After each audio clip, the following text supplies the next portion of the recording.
And a welcome here to Wake Up Call with Dan Tortora inside the Great Lakes Honda City Studios. Great Lakes Honda City coming to you on 7140 Henry Clay Boulevard in Liverpool, New York. They're open for sales and service Monday through Saturday and all the time at GreatLakesHondaCity.com. We are up and down the East Coast, the Midwest, the West Coast, and all around the globe on YouTube.com and Facebook.com.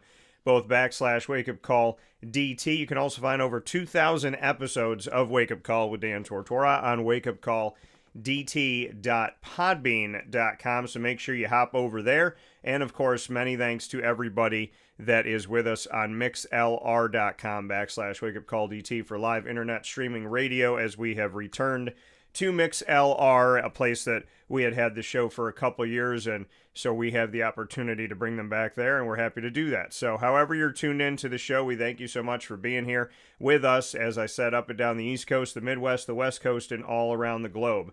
I am honored and privileged today to have a very amazing, awesome special, and that's because of the people that are a part of it.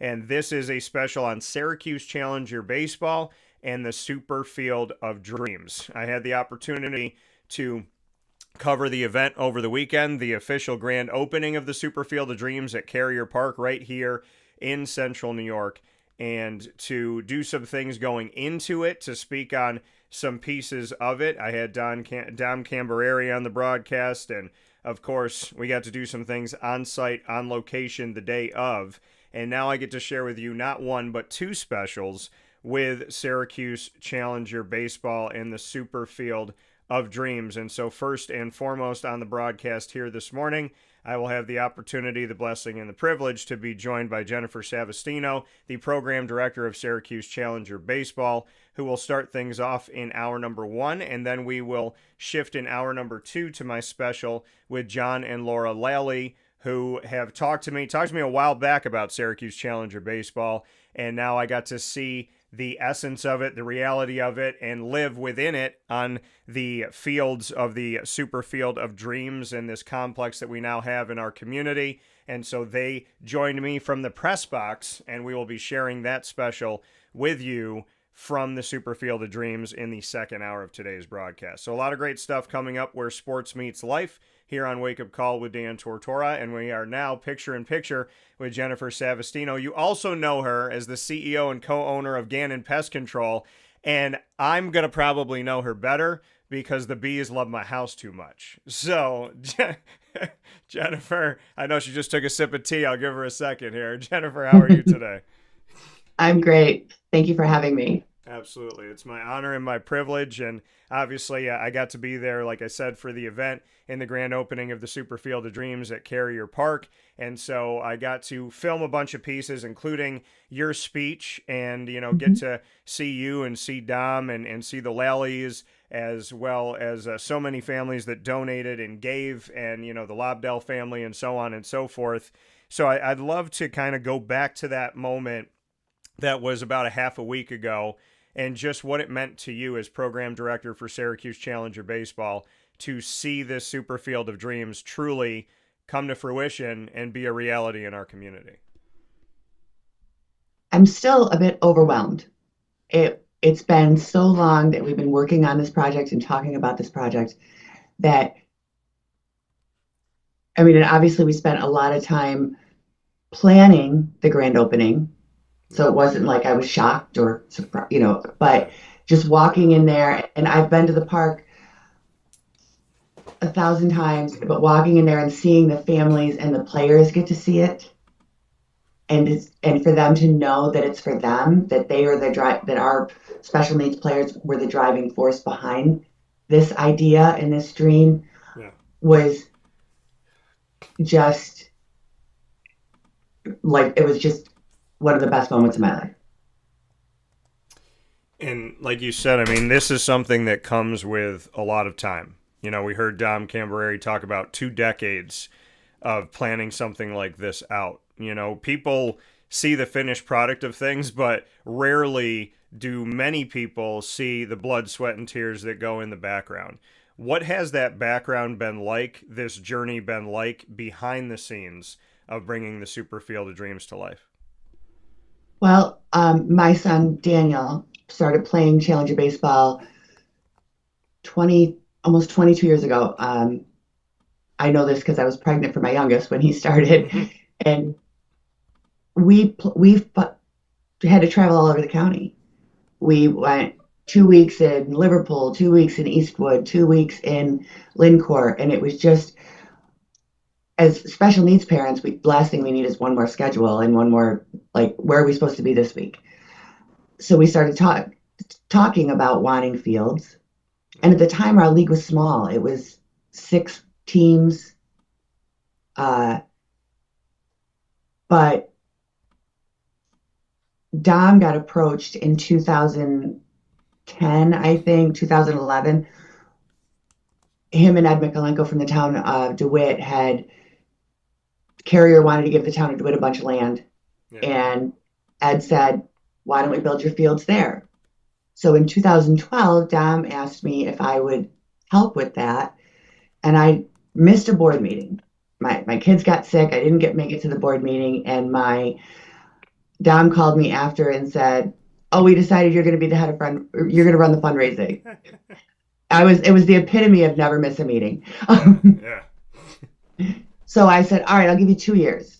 I got a busy life, whatever. I'll give you 2 years to get this done. Yeah. And that was in 2012. We kicked off the project in 2013 and introduced it to the community. We had a lot of land, a lot of ideas, and no money. So I think the night it was at the Doubletree Hotel, and it was very grassroots. Dom spoke. We had some players there. And I think that night we walked away with almost $60,000 in checks from people in the room. Yeah. So we started with a very good following. And it's just been that grind that continued to, in 2012, the project was, I think it was like $2 million.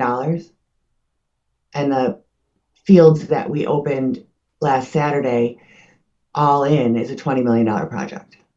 Yeah. So it's grown. Obviously, expenses went up, but our league grew. Yeah. In 2015, the league opened up our adult division, which grew by leaps and bounds. There's not a lot of things for adult special needs individuals to do in this community.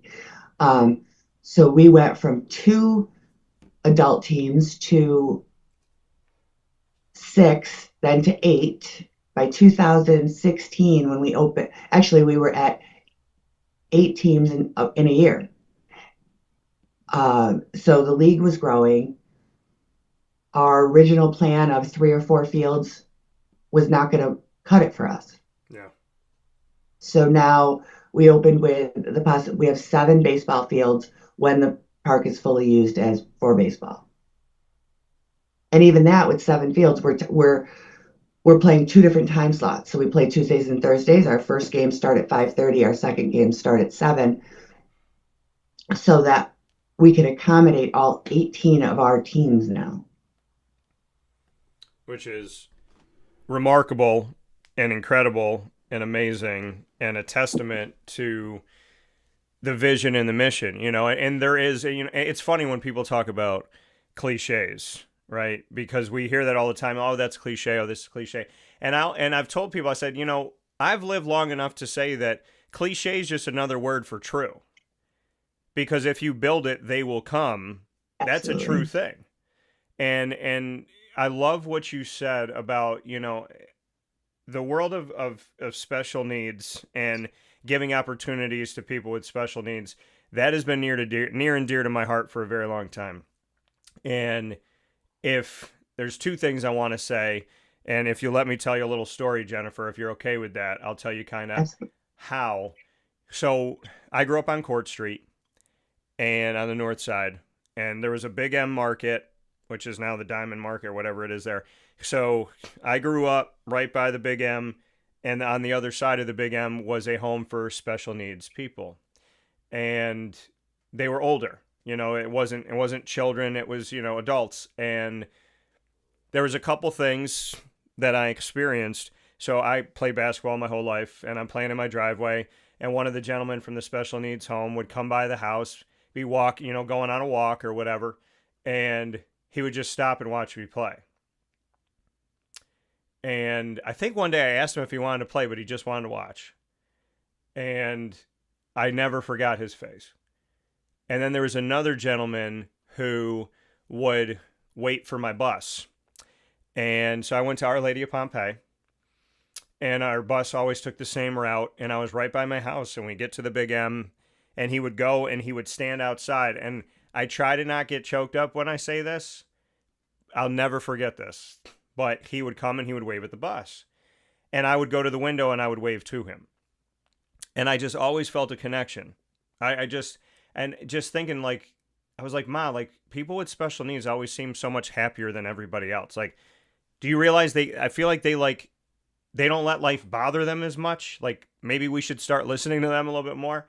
And he would wave to the bus and I waved back to him. And one day, one of the girls on the bus that I went to school with, she said, everybody open the window and flip him off. And they did, most of them. And I opened up my window, and he was looking at me, and he was really excited, and he was waving like he always does. And I said, look at me. I said, just look at me. And he would I go, no, don't look at anybody else. Just look at me. Hey, how are you? And I just wanted him to only see me waving back. And that moment stuck with me. And then all these years went by. And I never knew what happened to that house because that area, they had changed some things and done some things with the playground and whatnot that was by there. And so I was like, is that still a house for special needs people? I don't know if it is. And I grew up. And during COVID, was at Wegmans. And I was walking up and down the aisles trying to get some food. And I went by an aisle where there was a bunch of people there. You could tell, special needs adults. There was people helping them get their groceries and everything. And the gentleman that used to watch me play basketball was there. And this is like over 20 years later. And I didn't say anything. I just looked at him for a really long time. And I just looked up at God and I was like, he's okay. He's all right. I just want to know he was okay. And I'll never forget those guys. Or, there was men and women in the house, but the two gentlemen were the ones that I saw more. It just always, something inside of me was like, you got to do something. You got to do something. You got to find a way to help somehow. And when you just said to me, like, there is so little for people with special needs that are adults to do in our community. And now we've given them a place. We've given them a breath. We've given them space and life and opportunity. I just want to thank you. I want to thank all of Syracuse Challenger baseball that it's not just for kids.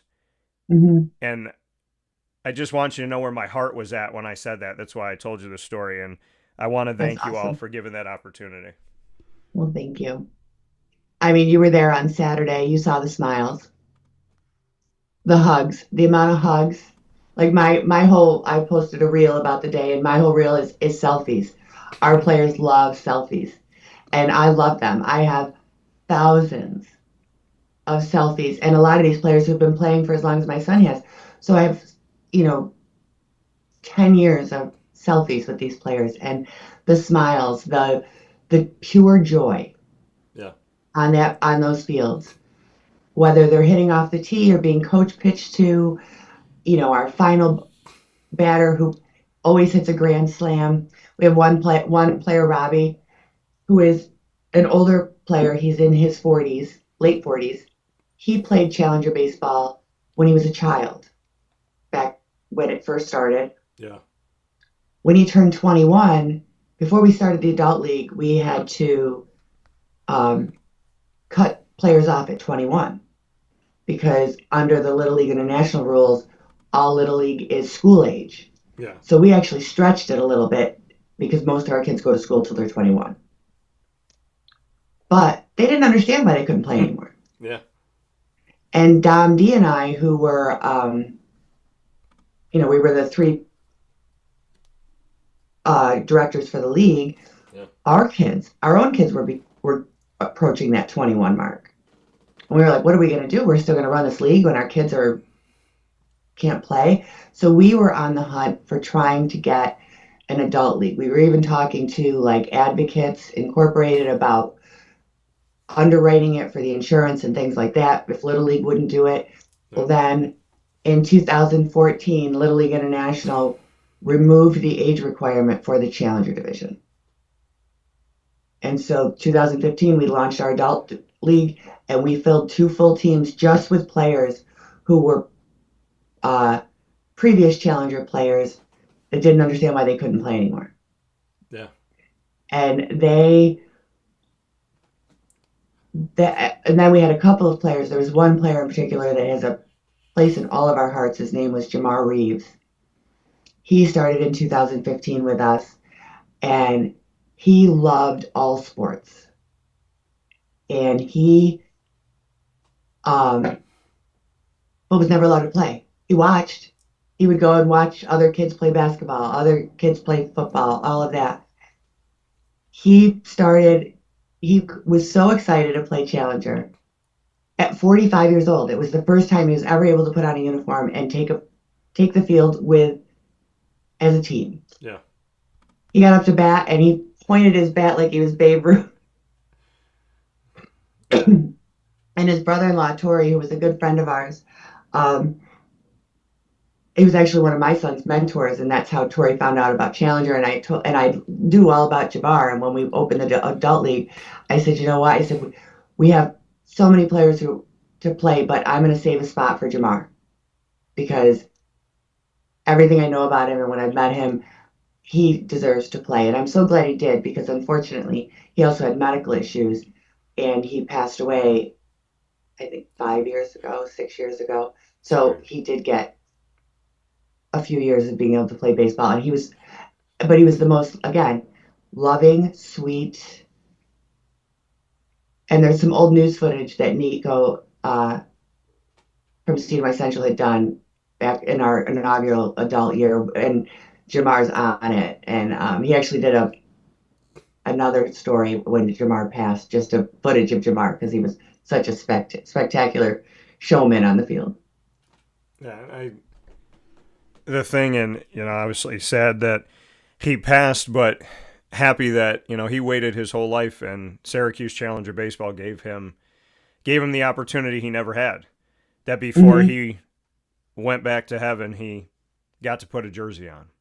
And Absolutely. And his mom and his family were so, they just loved, and his family still, like, they'll show up at the beginning of the season and drop off like cases of water or Capri Suns or things like that for our players because they are so thankful for that opportunity for him.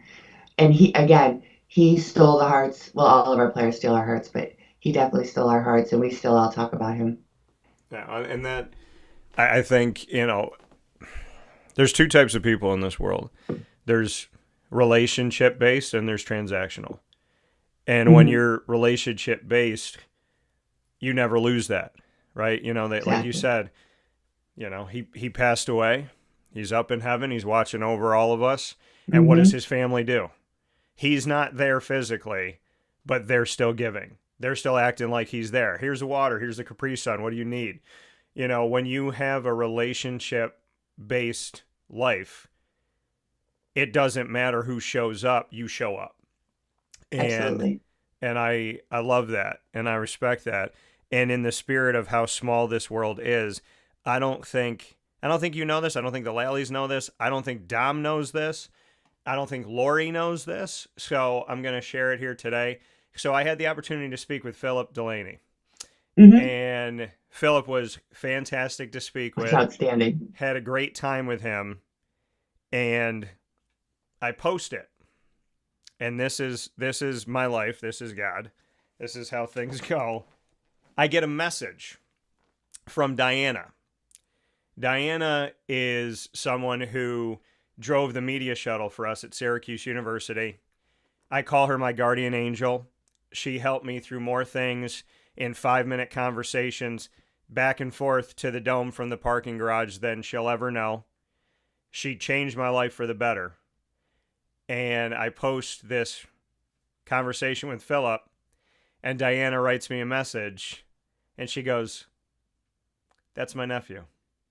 And I was like, you gotta get Oh, out of here right now. So yeah. So how small the world is that my guardian angel is, here with me, been here for years. I speak with Philip, and then she sees the video and she's like, yeah, that's my nephew. And so to make that connection and to have fun talking with him and then to know what she's meant to me, it's pretty amazing how this world works sometimes. well, it doesn't surprise me that someone in Phil's family would be your guardian angel. He had written us a letter once that thanking us for working on the Field of Dreams, and it was all about because he was excited that his friends and would be able to have a place to play. It wasn't about him. It was about, and I'm sure you caught that same vibe in the interview. Yeah. He loves to see his friends happy, and I think we have that with most of our players. When you speak of special needs people being seeming much happier, I think that a lot of it is they do live their life on that relationship level. It's never transactional. Um, they spend they don't let a lot of people in to their circle, so it's all relationship based, and we can all learn a lot from the way that um, they treat others and that they um, interact. Yeah. And I mean, seeing this moment, and like you said, you're kind of at a loss for words. I am too. I mean, I talked to my dad when I was there, and I was like, colleges don't have these facilities. Universities don't have these facilities. There's high schools. Like, there are high schools in the area that would love to be able to play baseball or softball on those fields. There's Bryan and Stratton, Syracuse down the road that doesn't have the facilities. There's Lemoyne I mean, to me, if I'm Lemoyne, I'm like, I don't have that press box. I don't have those fields. Like, and let me say this to you as a broadcaster of 22 plus years. Whoever came up with the idea to have a completely 360 press box, genius. Okay, to walk in there and to be like, what field am I covering? Oh, and then every place that you sit, it's literally like, if you're covering that field, you sit here and you look out. And you can sit to cover whatever field you need to cover in one place. I have to tell you that with everyone staring at the fields, me as a broadcaster, I'm like, who came up with this press box? Because I want to shake their hand and give them a hug. So can we talk That would have about been that Tim too? Bonaparte from Appel Osborne, our landscape architect. He designed the fields. Can you say the name once again? Because it should be said again. His name is Tim Bonaparte. He is Yeah. with a local architecture firm called Appel Osborne. Like, not just the fields, but the whole experience, the whole everything. Like when you walk in and just the to me the grand entrance of it all, you feel like you're going to this like professional park, and you're walking into kind of this. It to me it feels amusement. It feels professional. It feels big, and then you look around at the pristine fields themselves. You look at the press box, just everything that's there, the video boards that I'll talk about with the Lallies in the second hour. I Mm-hmm. mean, to me, as a kid who grew up on the north side, maybe 10 minutes away from where the Superfield of Dreams is, I would say to everyone in this community, do whatever you have to do with moral value and a good compass to get yourself over there to be a part of anything on those fields. I mean, I'm still in awe and I'm still at a loss for words, Jennifer, but you saw this through with a team of people. I'm Mm-hmm. I don't know the words that are big enough to say of what I saw over the weekend, but if for you to go a little bit deeper into like the entire experience from when you walk in the gate to walking around the complex, just what you kind of feel in your heart, think in your mind as you're experiencing the tour, so to speak. I went out there to do just that right after the weather broke because I knew it was 99% done. Um, And I went when I knew there wasn't anybody there, when nobody was playing there, and I wanted to spend some time there, just in the quiet, Yeah. you know. And I did. I walked all around the park, and it is breathtaking. Yeah. It is, um, and I sat on one of the bleachers, and I thought, and I saw it on Saturday, which was the big part of the dream. We had that soccer tournament, which was typical kids soccer tournament going Yeah.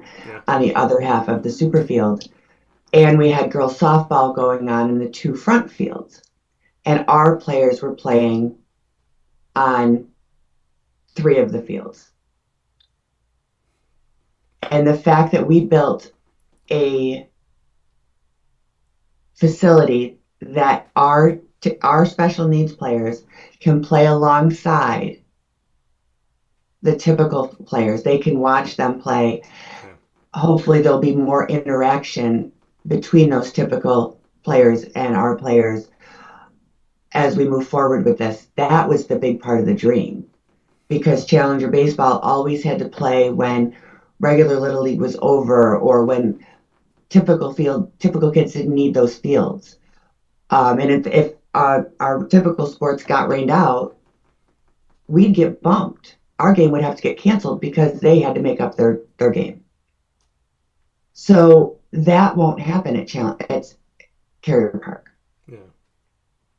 And we can play right alongside their typical peers. And that is amazing to me. It is something that no other community has.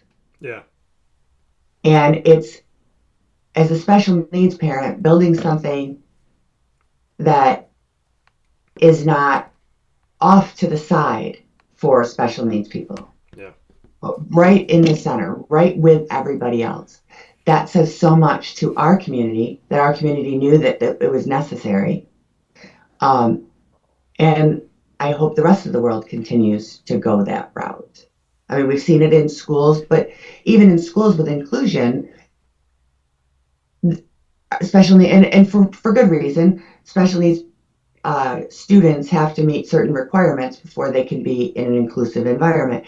And I understand we can't disrupt the learning environment of the typical kids and things like that. But, sometimes my son gets these, we call them Tarzan screams. They're so much fun. But he gets really squealy and screamy. And at Challenger Baseball, he can be that way. And he can be that way while those typical kids are playing on the next field. And that to me is just what I envisioned when I sat on those bleachers, what got me choked up, that I knew I was going to see, and the fact that we did it. A lot of time, we stalled during COVID and things like that, and with the fundraising, but so many people thought we were crazy, and we're not. We did it. It's here. I think, going off of that, I think every human being that's done anything that I think people that have done incredible things have been called crazy at some point. Mm-hmm. And the funny thing about doing something nobody else is doing, which I feel very much that way in my own journey here, is that when you do the thing that no one's doing or nobody thought of before, and you succeed in it, the people that called you crazy then try to copy the blueprint of that. And it's the wildest thing to be like, wait a minute, I went from being totally nuts and out of my mind to now you're copying it. So now if I'm crazy, you're crazy. So it's just, to go off of what you said, we all kind of have to be a little bit crazy. If you want to do the unimaginable, unthinkable, impossible, you have to have a vision that does not make sense to a lot of people. And when you went through those meetings and went through those times and walked around the community and had these conversations and people were going, hey, listen, Jennifer, this sounds insane. This sounds crazy. It's never going to work. It's never going to happen. To see this come to fruition, kind of two-part here. One, what kept you going when people tried to stop you? And then secondly, what does it mean to you to be a little bit crazy in the best sense of it? Well, what kept me going was our players. We They needed a place, and the league was growing. We were growing by leaps and bounds. We were struggling with field space. We needed a place for them to play. Um, and what also kept me going was something that we try to talk about a lot, but it does when things are built for a uh, traditionally when something is built for people with special needs, the general public sees it as another line item on the tax bill. It's something that's fully subsidized, it's fully government backed, all of that. But what we built was a facility that was driven by special needs to be used by people with special needs, but the tournament and field rental fees that come in for it will make it self-sustainable. So it's not something that is just this, a government funded place for special needs people to be. It is something that is a community based, that is a business model. I mean, you're a sports guy, you know what travel ball and all of that. Yeah. Between what we've built at Carrier Park and now added what the county is doing with Hopkins Field, the economic impact for our community is well over $20 million a year just in tournament fees and families coming to stay for the weekends and things like that. That to me is the best part of Carrier Park, because we built something for that traditionally the general public would look at as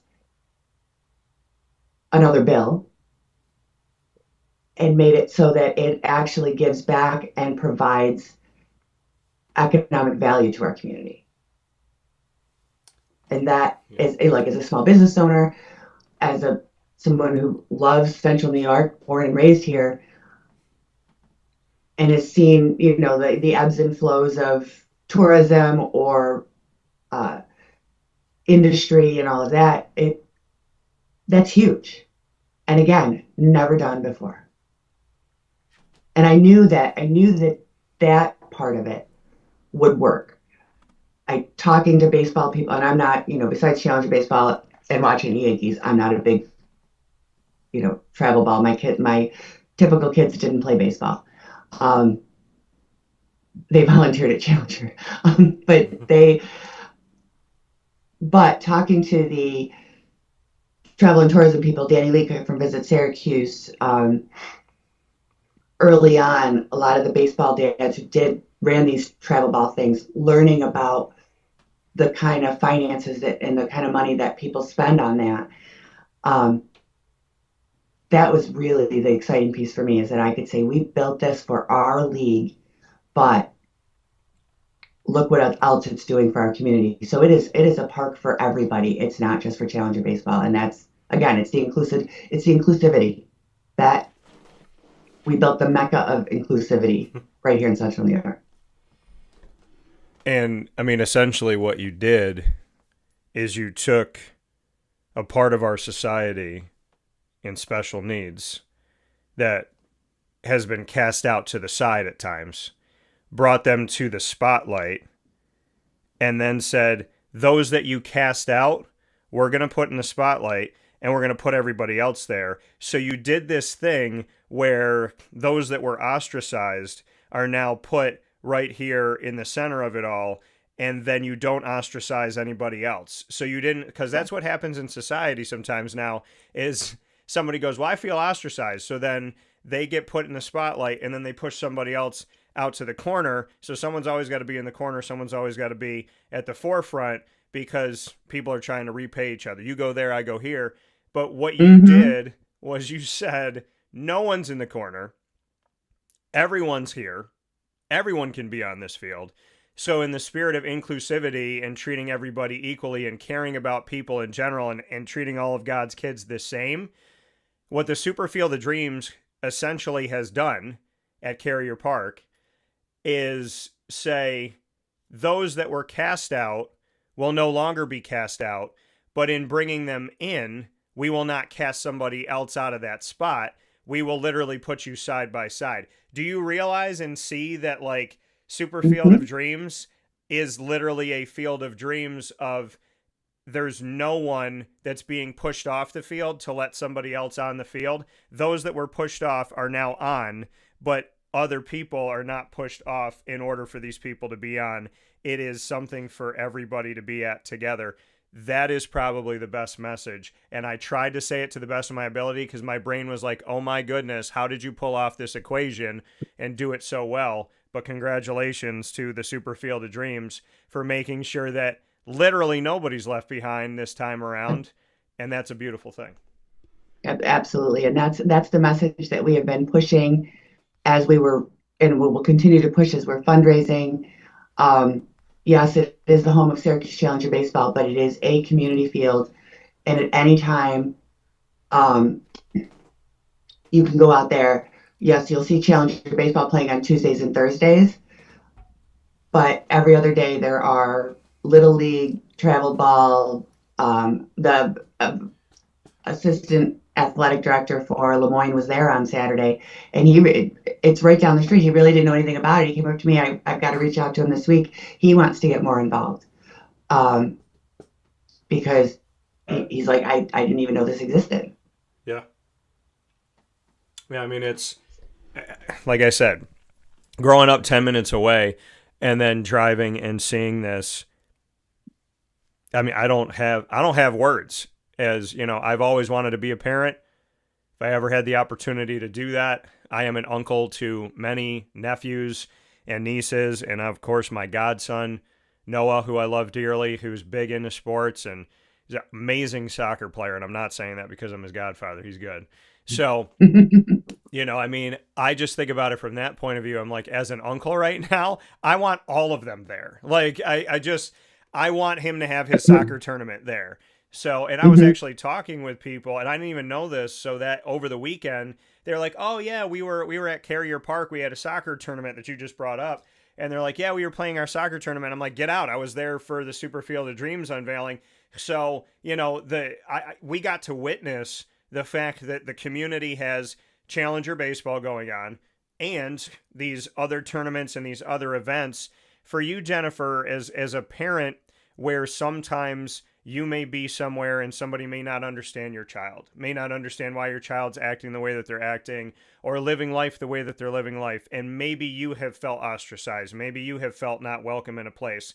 To turn the world around and to say to all the parents here in Central and Upstate New York, you're not going to feel that way. We're not going to do that anymore. Just what that means to you to be a parent that has probably had those adverse moments, that is now trying to create less of those moments for other people in the community.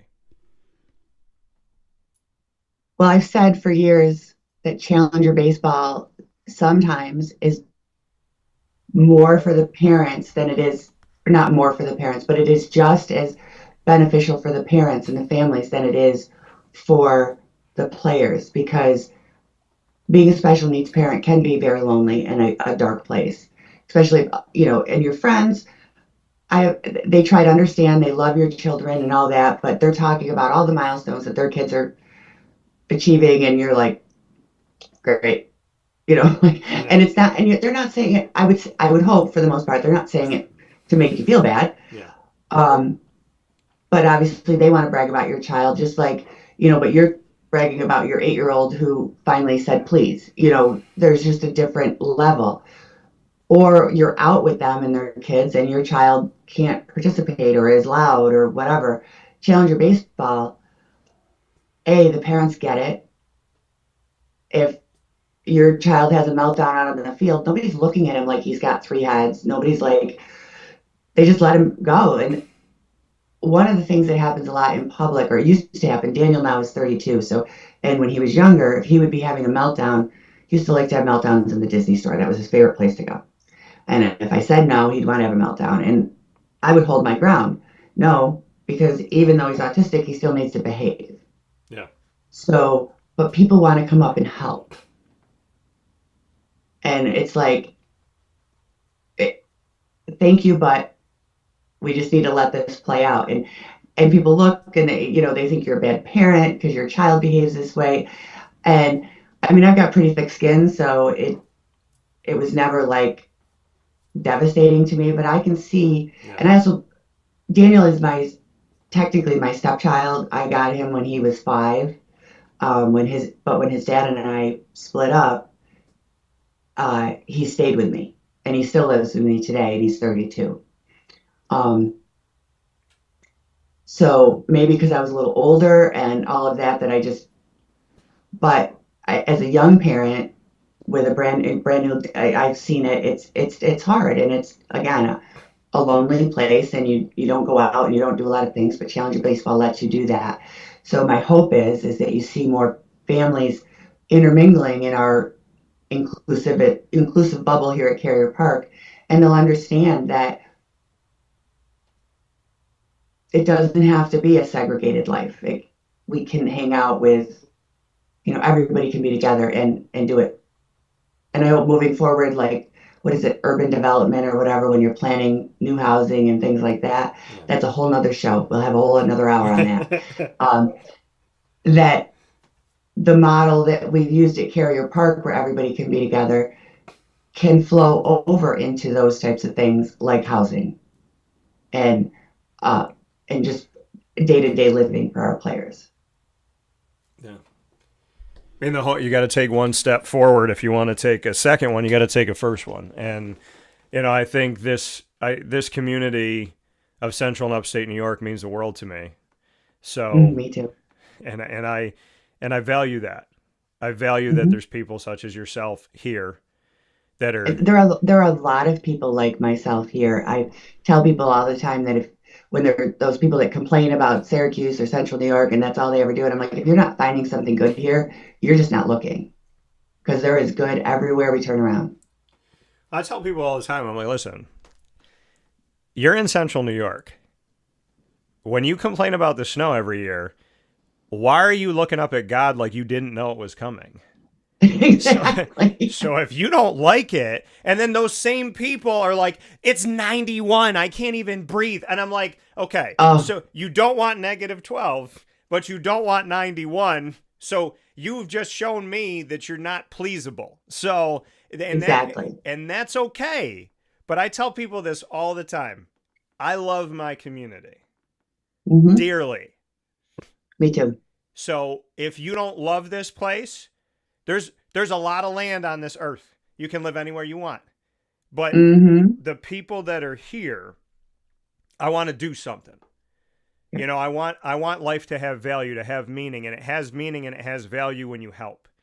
And 100%.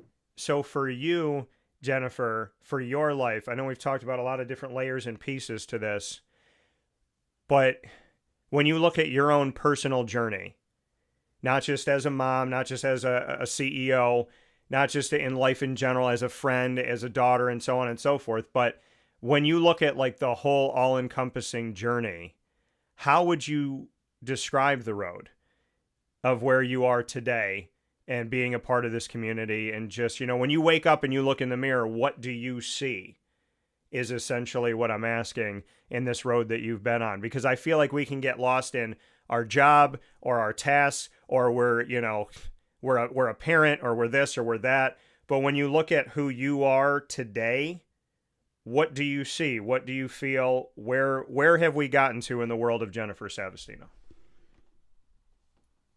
That's a hard question. Because I'm also one of those people that I'm the hardest on myself. So a lot of times what I see are the things that I haven't done or the things that I've done wrong. But overall, I see someone who is not done yet. Yeah. I I know that that part, that service part, and even as a business owner, it comes like I like to help my team. I like to help the community. I'm a helper. I'm a doer. The and in this later part of life, I've been given these higher roles like president of a board and things like that, and that's never been me. I've always been the doer. I want to haul chairs and set up tables and behind the scenes and make sure everything gets done. And so now I'm doing both because I'm still hauling chairs and I'm still because I still love that grassroots feel. So I guess for me, it's I'm not done. I will continue to work in this community to help make people understand how awesome it is and all of the opportunities we have here. Yeah. Um, and do what's right for everybody, not just one set of people. One of my favorite quotes in the world, and I post it everywhere, is Margaret Mead: "Never doubt what a small group of committed citizens, can accomplish. It's the only thing that ever does." And I live and die by that rule. That is, and I'm fortunate that I am surrounded by a large group of people, friends that all have that same belief. There was a meme that was floating around, and it was on Instagram or whatever, and it had three doors, and one was like, one door was giving stuff out, one door was paying for stuff, and one door was helping. And they showed like a big crowd here, a medium crowd here, and a few people at the helping door. And I said, when someone posted it, I said, I'm thankful that my circle, that's the opposite.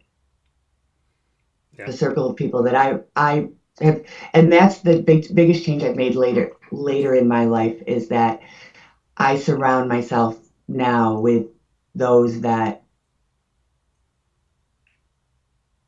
the helpers, the people that look, they see it, they see an issue. I have an amazing group of women that we're friends with, that we see a hole and we start brainstorming, like, where can we fix this? What can we do? How can we help? And that has blessed my life too, because sometimes you just have to step away from those that are never happy. Yeah, I agree. At some point, you have to realize you can't help them anymore. As much as you want to try to find them, to help them find their happiness, they got to find it on their own. You can bring a horse to water, but you can't make it drink. And it's right. I'm with you. I said I live in a different world. I am surrounded by, I said I laugh every day. I am confused by people when they're like, I went on a date and they were boring and they didn't speak. And I was like, what do you mean? I'm like, did they make you laugh? They're like, no. They're like, I have friends. What do you do? We just sit there. And I'm like, do you like, I don't understand romantically, friendship-wise, business-wise. How do you be around people in any sphere where you don't laugh I laugh every day. I laugh. Exactly. I laugh right after I cry. I laugh right after I'm upset about something. Like, I'm surrounded by people that don't allow me to stay down. And exactly. that to me is, your life is you choose who you're going to be around, and you got to be around the right people, and you got to be around people to lift you up. I was asked last night from a baseball team, the Beeville Bees, and they said, like, we have a team here. We have like togetherness. We have a family. He said, what kind of emulates that in your life? I said, my brothers and my sister, my parents, my dog. I said, who I surround myself with is the most loyal, amazing team that I'll ever have. And sometimes we add somebody in, sometimes somebody leaves, but the team's always strong. So in the essence of that, and in the essence of all the things we've talked about today, we're going to do something fun. And that is called rapid fire. And Jennifer, in your daily life, you are chasing around the wonderful pests that don't always listen and don't always know they can do whatever they want at any given time. And rapid fire is very much anything at any given time. There is no preparation for it, just like there's no preparation for me opening my grill and finding 5 bees nests. So with that being said, we can ask any question, any topic, We have to answer it. You ask the first, I'll ask the second. We'll go back and forth for a couple. And for those that are waiting on the special with the Lallies, it'll be coming up right after our conversation here with Jennifer. So, Jennifer, you get to ask me the first question. What do you got?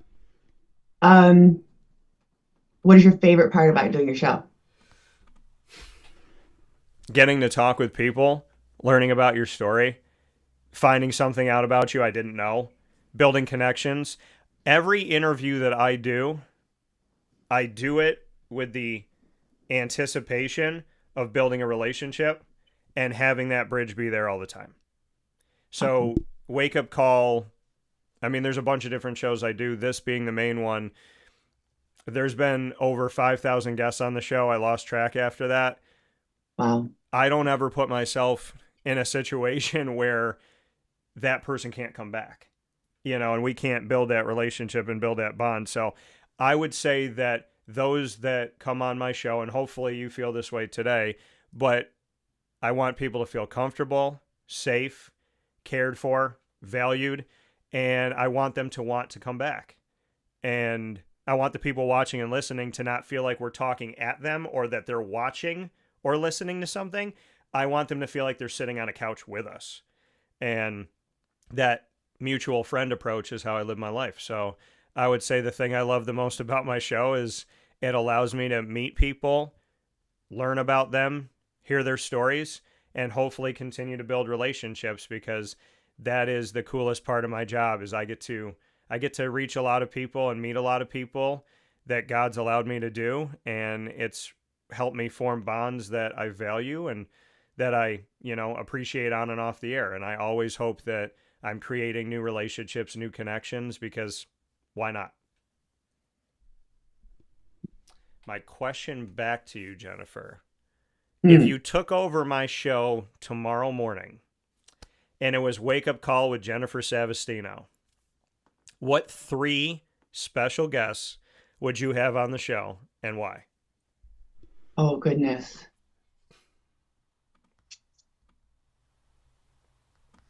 Laura Surway. Okay. Because there isn't anything that's good in this town that she hasn't put her hands on. Okay.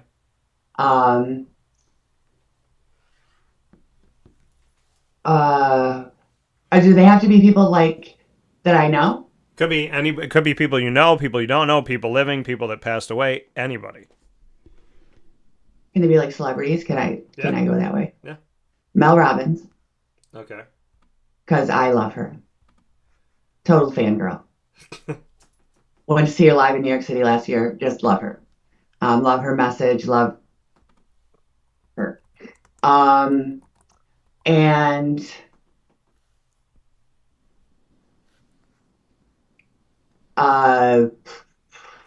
there's a lot to choose from.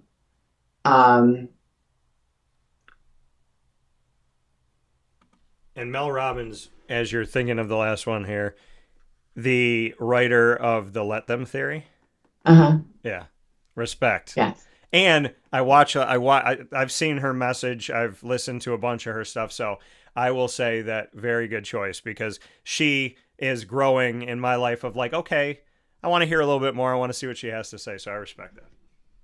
Okay. The other one is a celebrity too. Jamie Kern Lima. Okay. And why? She was the founder of It Cosmetics. Her story is outstanding. She basically was almost bankrupt when she went on QVC and sold. But before that, she had tried to sell, get investors, things like that.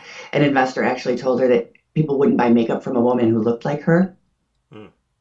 So then she won a QVC lottery to go on QVC, and her husband basically had to mortgage everything, because if you go on QVC, you have to have X amount of product ready to go. And she had 10 minutes, and they told her that if you're not selling by a certain amount after 2 minutes, they'll pull you. So there was no guarantee with this product that she had paid to have there. And all these people said to her, hire models to put your makeup on and show the makeup. She said no, she went out there because she had really bad skin and she had made this makeup for women with bad skin. Yeah. So she went out there and she took the makeup off, her makeup off, so that and everybody saw her really bad skin on national TV, and then she applied the makeup. They sold out in 8 minutes. Wow.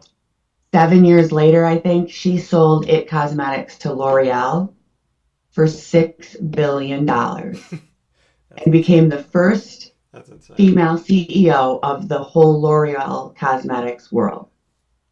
Now, the man who told her that no one would buy makeup from someone who looked for, she was so desperate at that time, she would have given him 50 to 75% of her business if he had invested in her. Mm-hmm. But she didn't. So when she sold it $6 billion, she was 100% owner.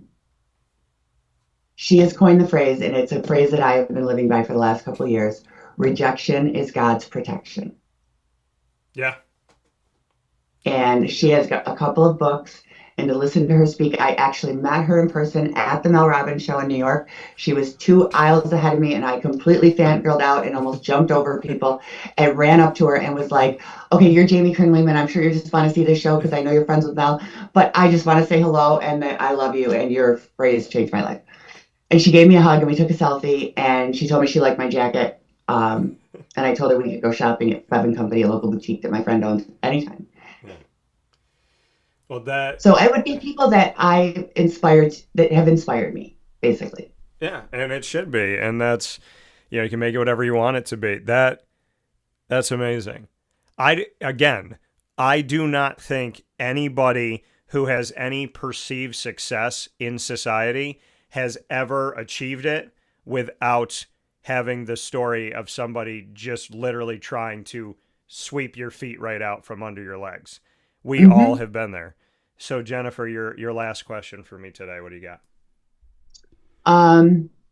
Who is somebody that you follow, a podcaster, writer, whatever? That's a good question. I would say I get my fruit, my source, my everything from God first. Okay. And I don't hide that. And there was a kid last night with the bees when we were at Pizza Man, Jace.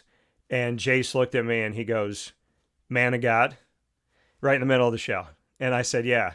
And then when we finished talking, he shook my hand. He put his other hand over my hand. And it was the way he did it where I was like, I got you, brother. I'm here. So I would say God is my source of everything.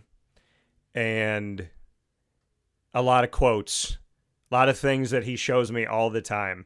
A lot of times where he's like, you thought you chose to be here and you just ended up here, but I brought you here. And rejection is protection. Very hard lesson for me to learn as well, Jennifer, but it's true. Mm-hmm. So I would say if I had to pick a human being, I would say the best pieces of advice have come from my mom and my dad, my G-mama who's up in heaven. And I'm going to say this about my G-mama, closest person to me ever. So it's like God, her. And then, and I'm going to say this about her. So she lived to be almost 101 years old. Wow. And she was still giving me advice, still singing to me, and still calling me my nicknames. So she would always say to me, I'm behind you. I'm behind you. And she would say, I'm right here with you. I got you. She goes, if you need me, I'm right behind you, but don't lean too hard because I'm little. That's what she would say. And one day, the last time we talked about it, she was sitting at the kitchen table, spot my grandfather always sat at, spot she sat at, and after he passed, and she was just sitting there with her hands folded. And I went over to her, and I was going through a tough time. And I said, Grandma, do you have me? You got me? And she shook her head no. And what do you mean no? I said, you always got me. I said, you behind me? You behind me? You holding me up? And she went like this, with her eyes closed. And I was like, I don't understand. She said, I don't have to be there anymore. You're strong enough to do it on your own. Mm. And she passed shortly after that. Oh my And goodness. that, like, her words live in my head. And, you know, I hope people, this is a family show, but I will tell you what she said to me, because this is real. She would say to me, be a good boy, do the best you can, and if people still don't like you, piss on them. And then she would say, and if they don't like that, tell them to go take a blank for themselves. And Uh-huh. she was the nicest woman in the world, but she meant it. She meant it. She was like, hey, if you do everything you can to help somebody, be good to someone, be kind to someone, and they're still mean to you, hey, piss on them, keep moving. And she was strong. She did so many things in her life that people probably thought she couldn't. And Mm-hmm. she changed my life. And she will always change my life. And I know up in heaven, she is making God laugh. I know that when she got up there, she looked at her watch on her wrist and went to Jesus and went, time, because she probably thought she beat him up there, you know, in speed. But, you know, Yeah. she had that comedy. She always will. And so I would say it's not another broadcaster because I don't have time to listen to them. I would say it's her. Her voice echoes in my mind. And when I listen, I'm better off. When I don't, I always trip. So I would I'm say like that. I'm My being. mom, Go ahead, sir. I'm like that with my mom. I lost my mom about 5 years ago, I'm sorry. and she was my biggest cheerleader, my biggest supporter, and also my biggest critic. You know, she had no problem telling me all about myself, Yeah. but again, she made me feel like and believe I could do anything. And there are times I swear that when I'm about to do something that makes my stomach flip, I feel her like right there, like, and I laugh and I'm like, well, I'm going to do this because I feel her there, but maybe if it doesn't go well, I know that I'm going to get some sort of sign that's telling me all about myself. So, Yeah. but They always know. having that strong family background, or somebody, whether they're blood or not, because some people don't have that, um, so that cheerleader in your life is so important, to have to know that there was somebody who just loved you unconditionally, and that is that's how I strive to be a parent with my three boys. That, you know, I'll tell them all about themselves when they're wrong, but they also know that, I'll never leave their side. My youngest is in the Navy, and he's insane, but Yeah. he's also very religious. He found religion in the Navy. Mm-hmm. He found it in an interesting way, and that if you went in boot camp, if you went to church on Sundays, you didn't have to do the cleaning. Mm. So he was like, "Well, I'm going to church," and he has found his path. I mean, he reads his Bible every day. He is just, and it has changed him. He was a rough teenager, and he's still, I mean, he's still a wild 22-year-old. You know, he sent me a video of him body surfing at the Stone Temple Pilots concert last weekend in Ohio. Um, but he walks a different path now, and I'm very proud of him for finding that, especially finding it on his own. Yeah. And I think, I mean, you said it. You know, when you love somebody, you're there. You know, you're there with the tough love. You're there with the, you know, when you can be the person that someone runs to when they need a hug, but will also stand in front of when they're being told they've done something wrong. When you can be both, that's Right. when you know there's true love there, where they Hmm. can hear the hard truth. And then after they hear the hard truth, they still want to run to you. Right. My final question for you today, Jennifer, let's see here. Hmm. Well, we both like tea. We talked about that off the air. Hmm. So, if you got to create your own tea where you could put any flavoring, any mix in it, we're going to make an all new tea and it's going to be the Savastino. What's in it and why? It would be so boring. This is a bad question because it would just be like a combination of white tea and green tea, Okay. maybe with a little touch of jasmine. Um, I just, I like tea.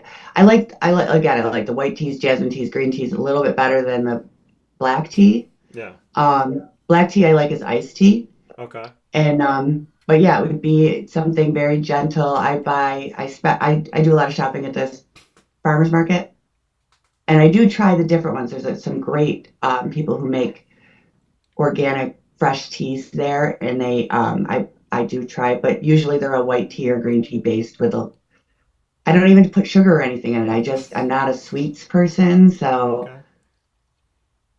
Well, so yeah, I will add to this then, since you said it was a bad question. So I will add to it. If you had your own meal anywhere, what restaurant would you have your meal at in central New York, and what would be on the dish? So if you could create your own branded meal, what would it be? mm, it would be so the restaurant would probably be at Daniela's. Okay. Um, and it would be a brujol because you don't find that on the menu very many places. Never. A nice heavy garlic brujol with a nice sauce over it and some breaded eggplant on the side, fried eggplant on the side. But the eggplant's got to be cut the long way, not the rounds, because it's not as bitter the long way because you don't get as many of the seeds. Everything you said was the right answer. So cutting it the long way, that and making it thin. If you do it the right way, it kind of makes it taste like meat in a really cool way. Mm-hmm. And the other part of it, the brajal, again, I mention her and she appears. Who did I make brajal with? Only G Mama. So, and you can never find it on a menu, and I miss it. And I want her to So be I here will to make, make you it. know what? Next time I make sauce, I will make you some brujol. I'm sold. Done. That I will that message you because um, I I don't usually make sauce in the summer, okay. but I have hauled my sauce and meatballs all over this country. My son in the Navy, I freeze it, I make it, I freeze it, put it in a TSA approved cooler, and I've taken it to San Antonio. I've taken it to Fayetteville, North Carolina, taken it to Pensacola, Florida, because he wants my sauce and meatballs, Well, and I'll take it wherever it needs to go. as an Italian that our stomachs are spoiled. And so when we go to a restaurant, I can't get a meatball in like Mm, 98% of places because same, my or red sauce. my stomach rejects it. My stomach's like, no, Hmm. that's not real. So I I will take you up on that offer of the brajal. I am absolutely 100% there. So, All right. and shout out to the fact that you have a TSA approved cooler.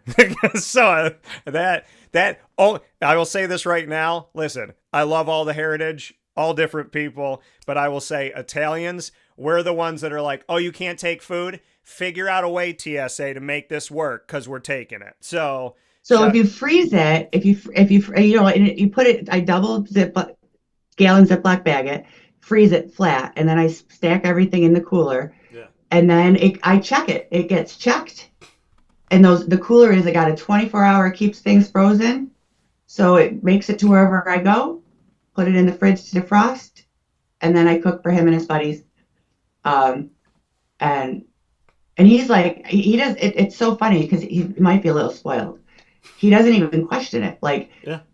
he's like, oh, you're coming to visit mom. The guys are looking forward to some sauce and meatballs. Like this doesn't even seem like an odd thing to him that I'm hauling food across the country to feed him.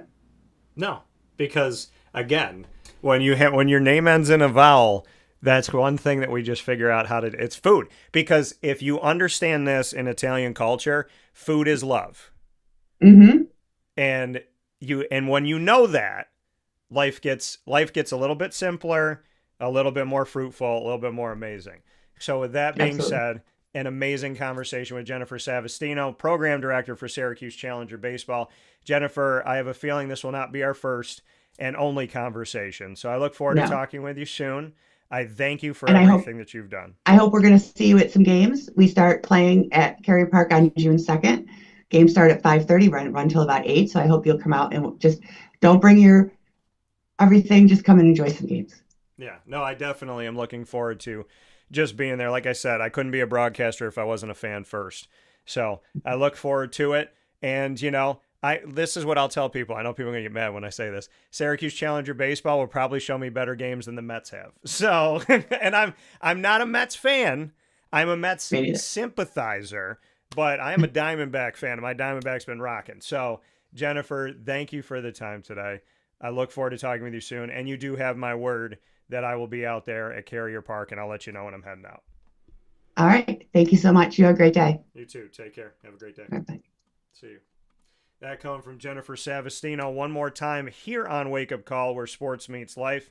And the invitation of having homemade brujol and Syracuse Challenger baseball, that's 2 for 2. That's 100%. We're doing well here this morning.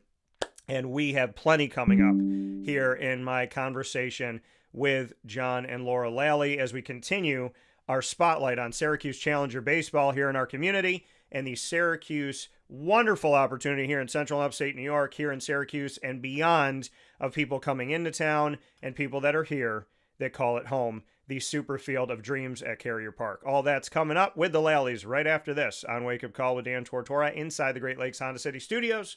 Stay with us. Looking for your next ride? Look no further than Great Lakes Honda City, located on 7140 Henry Clay Boulevard in Liverpool, New York. Serving our community for decades, their new and pre-owned vast array of vehicles are available to you Monday through Saturday on site. To search from home, shop at GreatLakesHondaCity.com. Call 315-365-5576 to set up an appointment. That's 315-365-5576 for Great Lakes Honda City, 7140 Henry Clay Boulevard in Liverpool, New York. Great cars, great people, Great Lakes.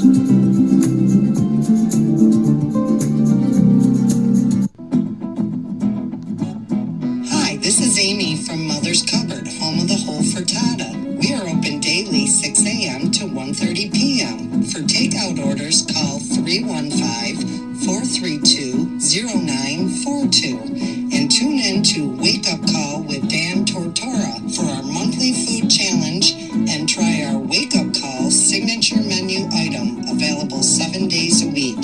Here at Mother's Cupboard, we are Central New York, and it's our honor to serve you. Ma and Pa's Kettle Corn and Popcorn Factory remind us that every day is worth celebrating at 201 7th North Street in Liverpool, New York. Open Monday through Saturday in-store and always online at maandpaspopcorn.com. Serving our Central New York community and beyond, order anywhere, anytime at maandpaspopcorn.com. Stop in to get a tin at Ma and Pa's on 201 7th North Street in Liverpool, New York to get your half-price refills for the rest of your life. Come to Ma and Pa's for your holiday gift giving for family, friends, employees, and clients. And remember, for fundraising and events, to call 315-450-6272. That's 315-450-6272. Ma and Pa's Kettle Corn and Popcorn Factory. How corny are you?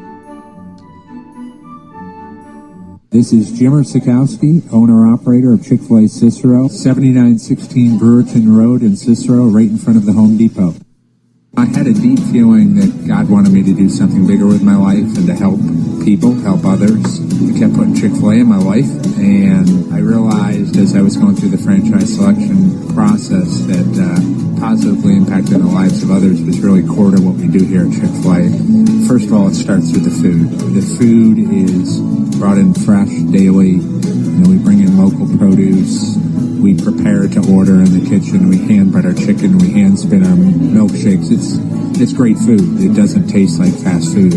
I think the second thing is the way people feel when they come in a Chick-fil-A restaurant. It's different. We try to treat people with intentional kindness here, which is very different and deeper than good customer service. And so I think it feels remarkable for most people to come in a Chick-fil-A restaurant. And then lastly, the impact that we try to have in the community is very different. It's a big part of the expectation of every operator of a Chick-fil-A restaurant is that they're actively engaged in their community, they're a leader in the community, and they're making a difference. When they realize that what we're striving to do is to shine a little light in their life, that's a very, very different experience than you will have at any other quick service restaurant. And it's that remarkable experience that I think people will emotionally connect with.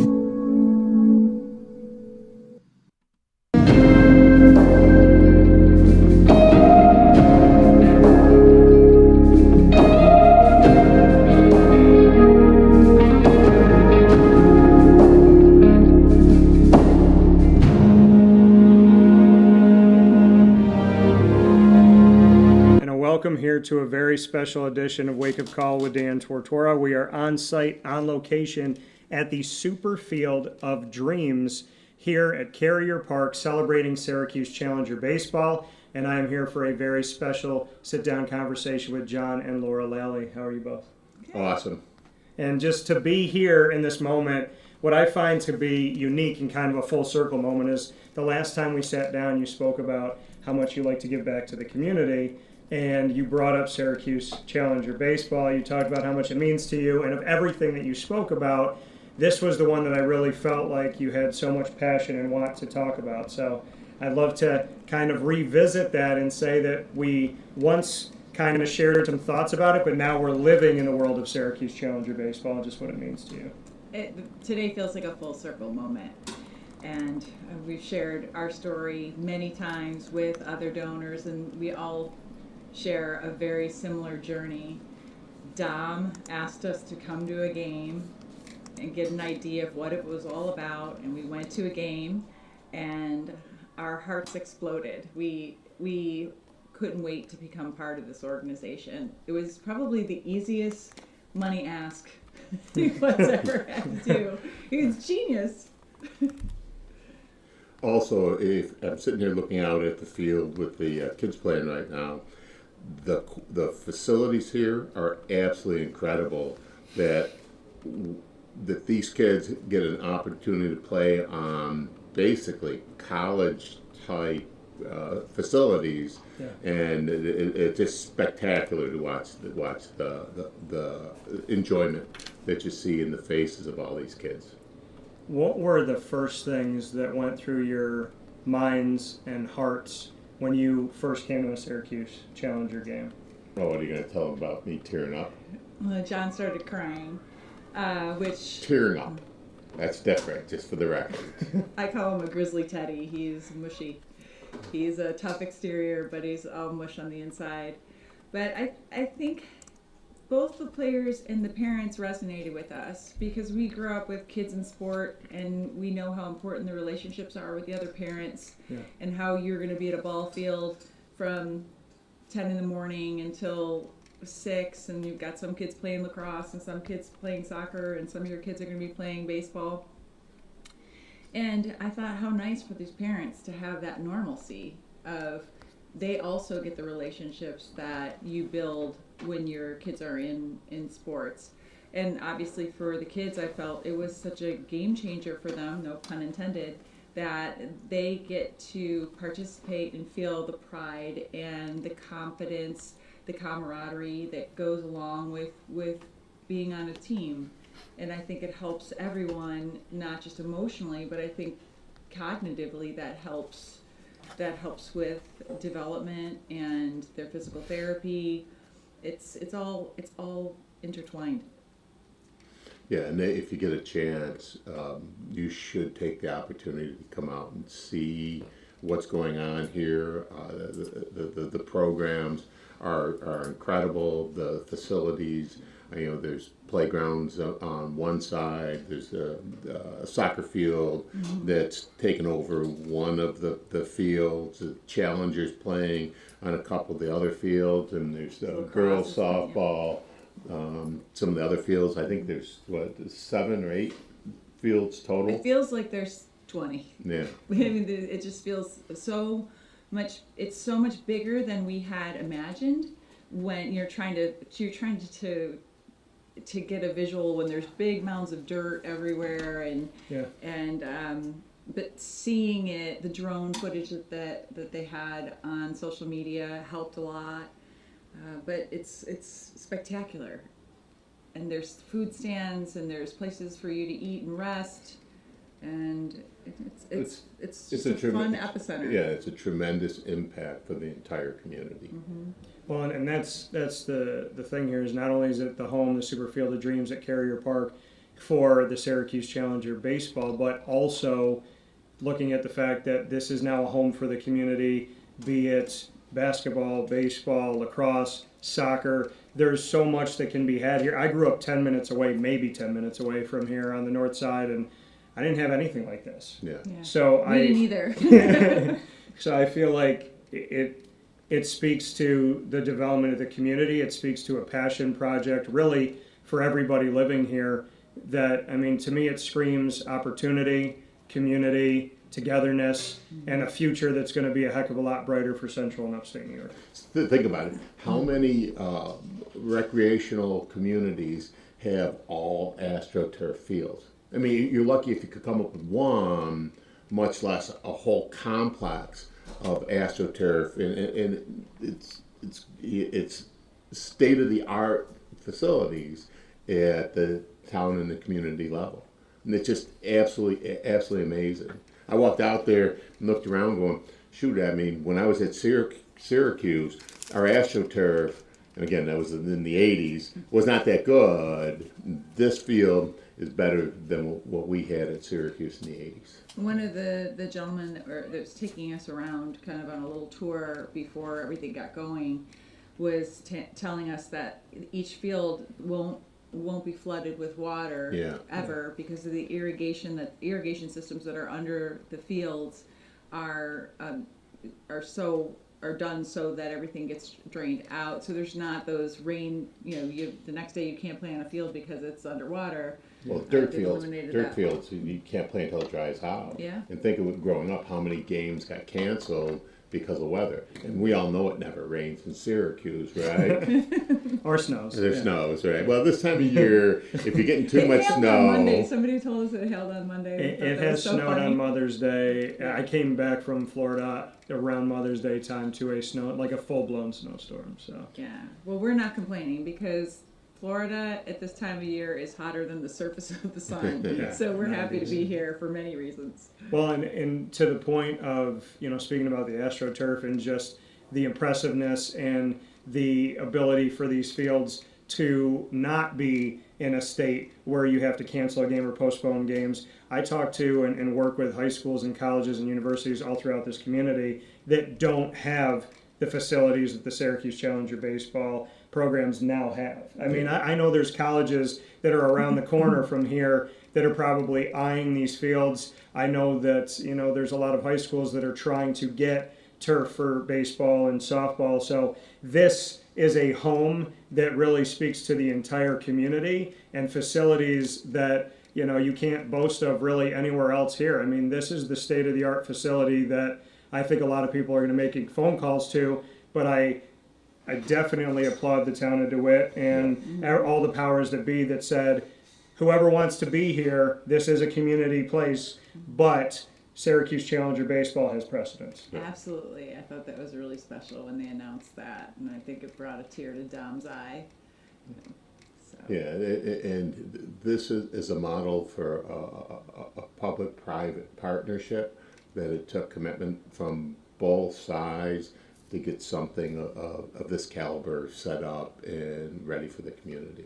I have to ask a very important question. Who do I have to talk to, and what will it take for me to get my own Challenger jersey, since you're both wearing them and I'm not? We have two sets of jerseys. When the kids went to the 2 years World ago Series. when they went to the World Series for Challenger baseball, we got jerseys, and I think we could put a good word in for you. Move on.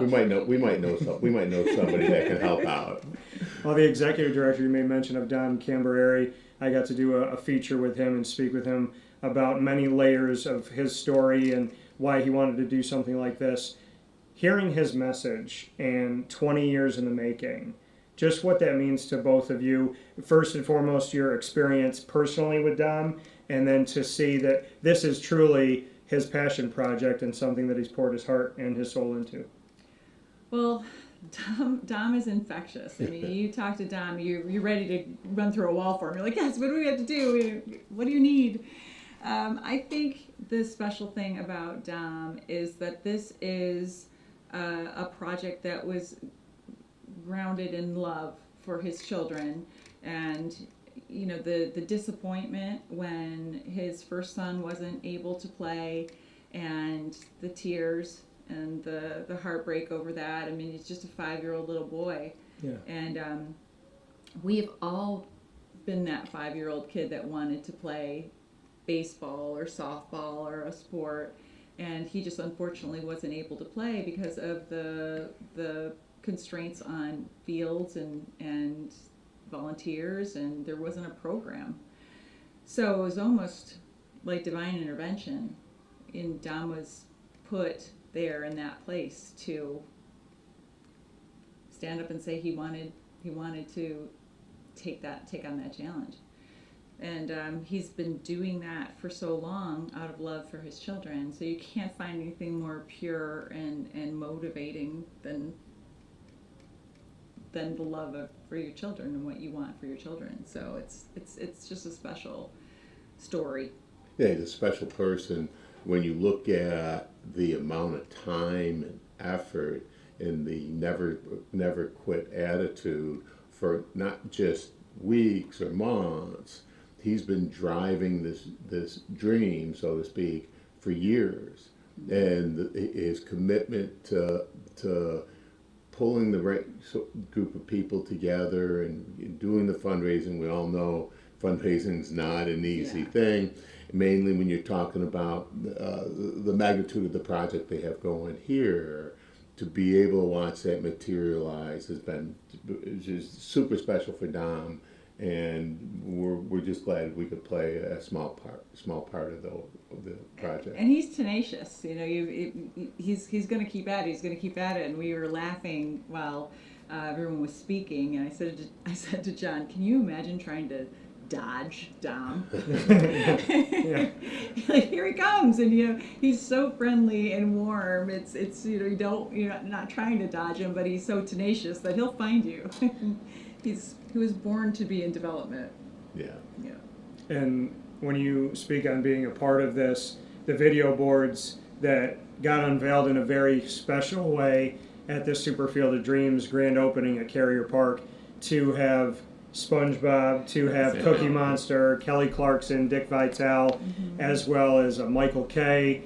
And I mean, to see all of these people come together and to share in this message of welcoming everybody in and saying that this is truly a place for everyone. We saw those on the boards, and on those boards as well, when we look to them, this is part of your donation, it's part of your passion, it's part of your give back, that all these video boards that we see around the Superfield of Dreams and here at Carrier Park are coming from you as a family, and just why you wanted to do something of this nature, and why you wanted to have, again, we talk about the fields being unlike a lot of what you see in central and upstate New York. There's a lot of colleges and universities that took forever to get video boards, maybe don't have video boards yet, and now we're looking at this. I'm traveling around the country, and I'm seeing these fields and seeing the boards and saying to myself, this is AAA baseball. This is real deal. This is like guys that are fighting to get into the majors.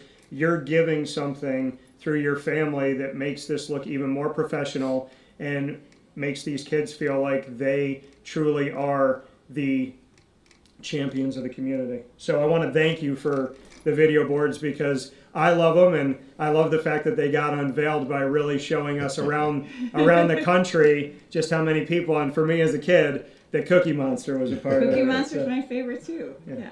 Love Cookie Monster. They wanted to make him Veggie Monster at one point, and I said, please don't do that. Please don't do that. So just to the video board side of it, why not just donating, but to specifically say, let's give these video boards to this community, to this project, why you wanted to do something like that? Really, it was very simple. We were in our backyard in Florida, relaxing, and we were talking to Dom, and we said, what's your biggest dream on this donor list? You know, what do you want the most? What would be the icing on the cake for you? What would matter the most? And he said the video boards. And we said, okay. Yeah, it takes and impacts the entire community. Although Challenger Baseball was the motivation for us to make this donation, the impact on the Syracuse community, just look at the number of families and kids that are here at all different levels of skill sets, all different levels of athletic ability, but all enjoying a beautiful day in Syracuse, playing baseball, soccer, lacrosse, or whatever. When John was touched on that, one thing that happens to us everywhere we go, but it just happened to us last night. We were at dinner, and one of the waitresses that we love and we've become close with came over to us, and she was crying. And she said, my best friend's son plays for Challenger Baseball, and she's so excited for tomorrow. And you know, thank you for all you do in the community. But we were already connected with her, but we felt even more connected with her because everybody has somebody in their family, whether it's your immediate family or it's someone you consider family, a next door neighbor or a best friend. And everyone's life is touched by a child with special needs. And it brings us together, strangers and people you've met many times and had no idea. It bonds you in a way that's hard to describe. Right. And it's important. Athletics is important to a lot of young people, and allowing the opportunity for these kids to come out and play baseball all summer long is just tremendously gratifying. Absolutely. And we look at, you know, to someone who is given much is asked, so to speak, and you have had the opportunity to build as a family, and you've raised so much, you've done so much in your lives, and some people hoard that, and they hold on. I say some people stay rich because they don't spend, right? They just kind of hold it all together, and then some people stay rich in life beyond money because they reinvest and they want to pay it forward. We know that you give so much to Syracuse University. To extend out to so many other areas, including Syracuse Challenger Baseball, why is that important to you to say, yes, you know, the Lord has blessed us, but how can we give to someone else? How can we pay it forward? How can we make sure that somebody has opportunity that maybe they wouldn't have otherwise? Because I think that that's incredibly important to speak on the fact that your family continues to give and finds ways to help. So just why Syracuse Challenger Baseball specifically? Well, we always go into every relationship that we have, you know, we with kind of the mantra that we never wanted to be just a name on a building. And you know, as we've spoken before, we don't like the word philanthropist. We like that we're engaged with the community, or community connectors is what we strive to be. And making someone else's life easier is where we find our fulfillment. And as we've said before, we don't find our fulfillment through likes on the internet, and we don't find our fulfillment through ribbon cuttings and a lot of flash. We rarely do interviews. I think we've only done 2, and they've been with you. Thank you. So when we have an opportunity to promote something like Challenger Baseball that takes the focus off of us and puts it on the kids that are really needing this and the families really needing this, that's tremendously rewarding to us. And helping the community. 100%, because this is going to serve children of all needs. And there's not going to be a kid in Central New York that doesn't come here and play at least once on these fields. Yeah, I feel like if I was I mean, right now I want to do it because I'm always going to have the kid spirit in me. But I feel like I would have jumped the fence and ran out of this I field. was going to run the bases, but I didn't want to pull a hamstring. So. You can do it. You can run at the speed that you want to run it at. But in the effort of being big kids, as we always do here on Wake Up Call, we're going to play a little bit of rapid fire here with the Lallies as we celebrate the Superfield of Dreams, Carrier Park, and Syracuse Challenger Baseball. So we're going to go round robin as we did before. We could ask any question. And so, John, you get to ask the first question to Laura. I get to ask the first question to Laura. All right, so little known fact, who's a better softball, baseball player? Who's better? You or me? Me. And then Me. why didn't you want to throw out the first pitch today? Okay, so I played softball in college. Yes. And I recently fell off a horse and tore my rotator cuff, and so I have problems with my throwing arm. John wanted to embarrass me and Not say true. Not true. And solidify himself as the better baseball, softball player, but he has no idea what he's doing. They put him in as a catcher when he was growing up because he was just massive. I could block a home He plate. blocks home plays, but kids were getting injured, and John was just leveling them. So yeah, no question. I'm much better. So this was not softball player. This was not to embarrass Laura. This is self-preservation for John. As an offensive guard in the 80s, expecting me to get the ball from the pitcher's mound all the way to the catcher without a few hops is a stretch. He was also in a beer league. Okay. You know, it's an adult athlete, and that's why I it owned home was, plate. It was carnage. Nothing wrong with that. A lot of workplace injuries. See, that's what you get for asking. It's all right. I like it. All right, Laura, what's your question for me? For you, okay. All right, it's got to be sports related. Could be anything. Doesn't have to be Well, sports. okay. What position did you play in baseball? So I played in Little League, and I wanted to pitch. They let most of us pitch out there, but I did not get the opportunity to do it, which that's what I wanted to see if I could do it. So as I got older, my buddy who did play in college, I would practice with him. And I felt pretty good about the last time I was on the mound because I was in front of an actual baseball player. But I was out in the outfield. I am a basketball player. I am not a baseball player. All right. But so I can still hit my shot. And I will say this, and I've proven it multiple times on camera. I say if you give me 5 shots to make a half-court shot, if you give me 5, I'll make one.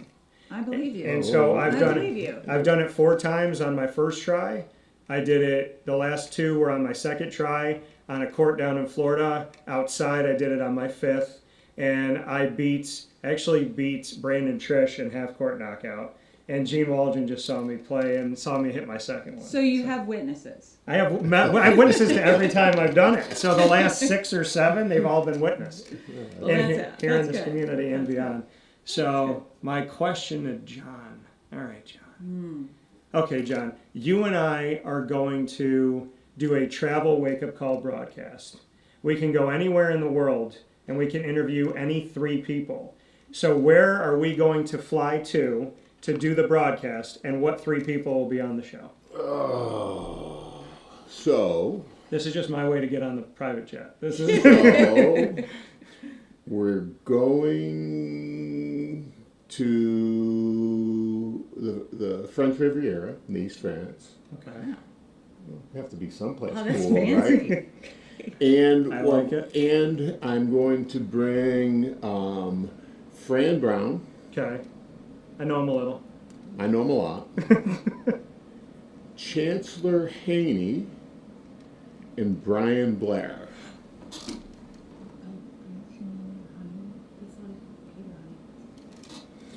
Okay, so the friendly amendment, we've now changed location to the airboat in the swamps of Florida with the mission of catching an alligator, because we know Fran Brown is deathly afraid of the alligator airboat thing. Okay. But the rest of us should have fun. Okay. All right. So Fran is not an alligator wrangler. No. Okay. No. All right. I do like that, though, and you chose... But Brian Blair is a little known fact. Brian would enjoy it. Okay. Fran would not.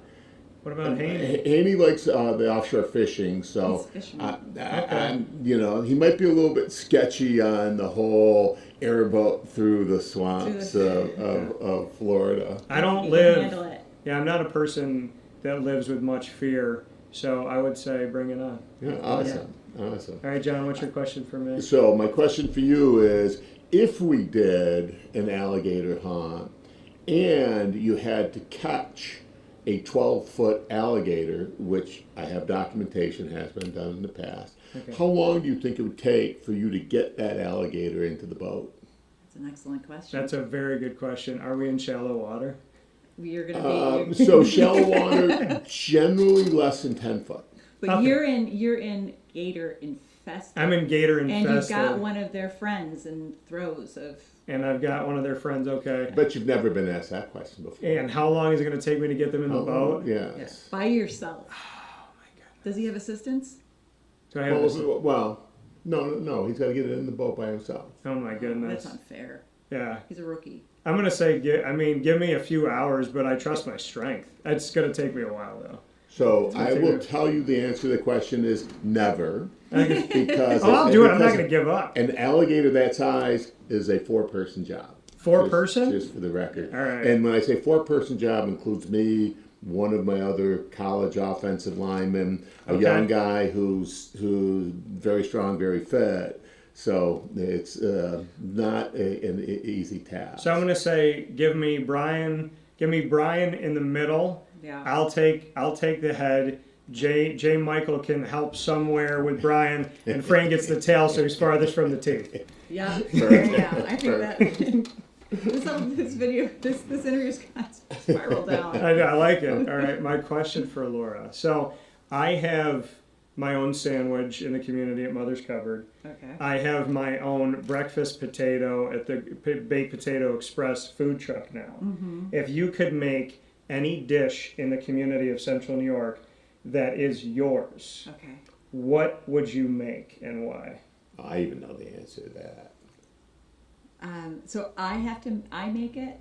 Well, you're creating it with a company, so you're bringing this to life. So if it's going to be the Laura Lally, it's your essence. It's something that you love to eat here. Okay. So what would that be that you'd be happy if somebody ordered it and you'd be like, yeah, that's mine? Oh wow. Okay. Well, so then it doesn't have to be my favorite recipe. It's just something that I like to eat when I'm in Syracuse. Yeah. God, that's a tough question. I'm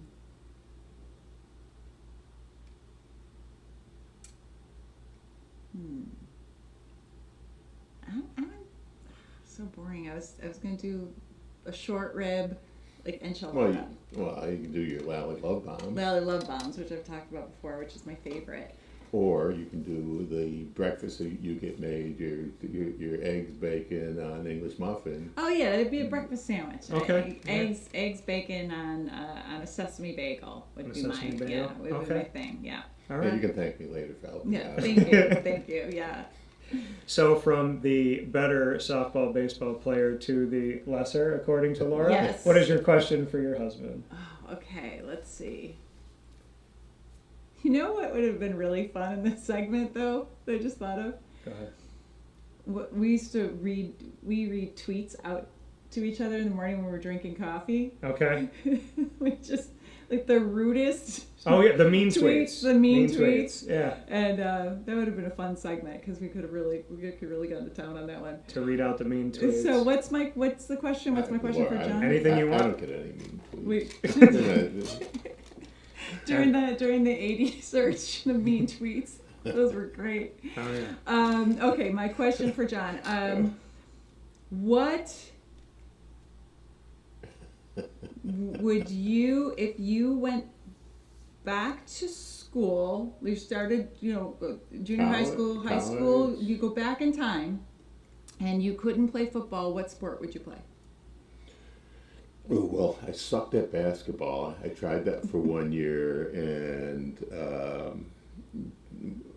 the freshman basketball coach was also the varsity football coach. So I wasn't playing a winter sport until he acquired my skills on that basketball team, so I could run a lot. So I wouldn't do that. That's for sure. lacrosse really, and No, all the sports are there for you. They're available. They're all, you have to go in a I'm going to migrate to something I was really good at.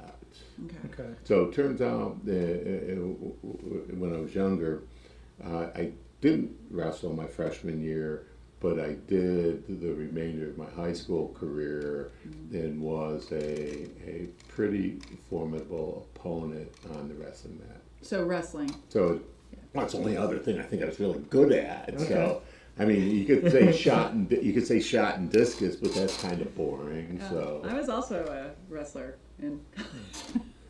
I wrestled for fun growing up in like junior high school, and my older cousin, who was really good at it apparently, I went to his house, which is not too far away from here, and I beat him so many times that I got thrown out of his house. Oh, I like that. I got sent to the front door to wait for my mom because he had decided that he had lost enough that I wasn't allowed to be in his house. I love that. You shamed him. I love that. I did. I used it against him, and I didn't even know what I was.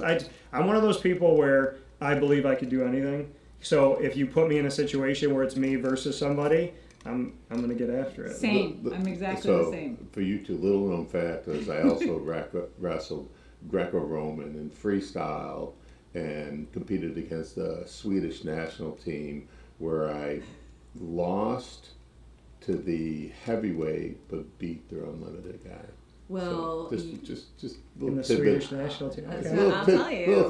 High school. I believe him, because when I was unpacking tons of boxes when we moved from New York State to Florida, I'm going to call penalty on this one. I opened up one box and I pulled out a wrestling singlet, and it's a bit snug. Causes you pause, really. you don't really know the man that you're married to until you open up a random box and there's a wrestling singlet. Okay, I'm throwing a flag. That's the fun part, though, is to go to the attic and open up a box or two and really see how well you know each other. It's a come to Jesus moment, I guess.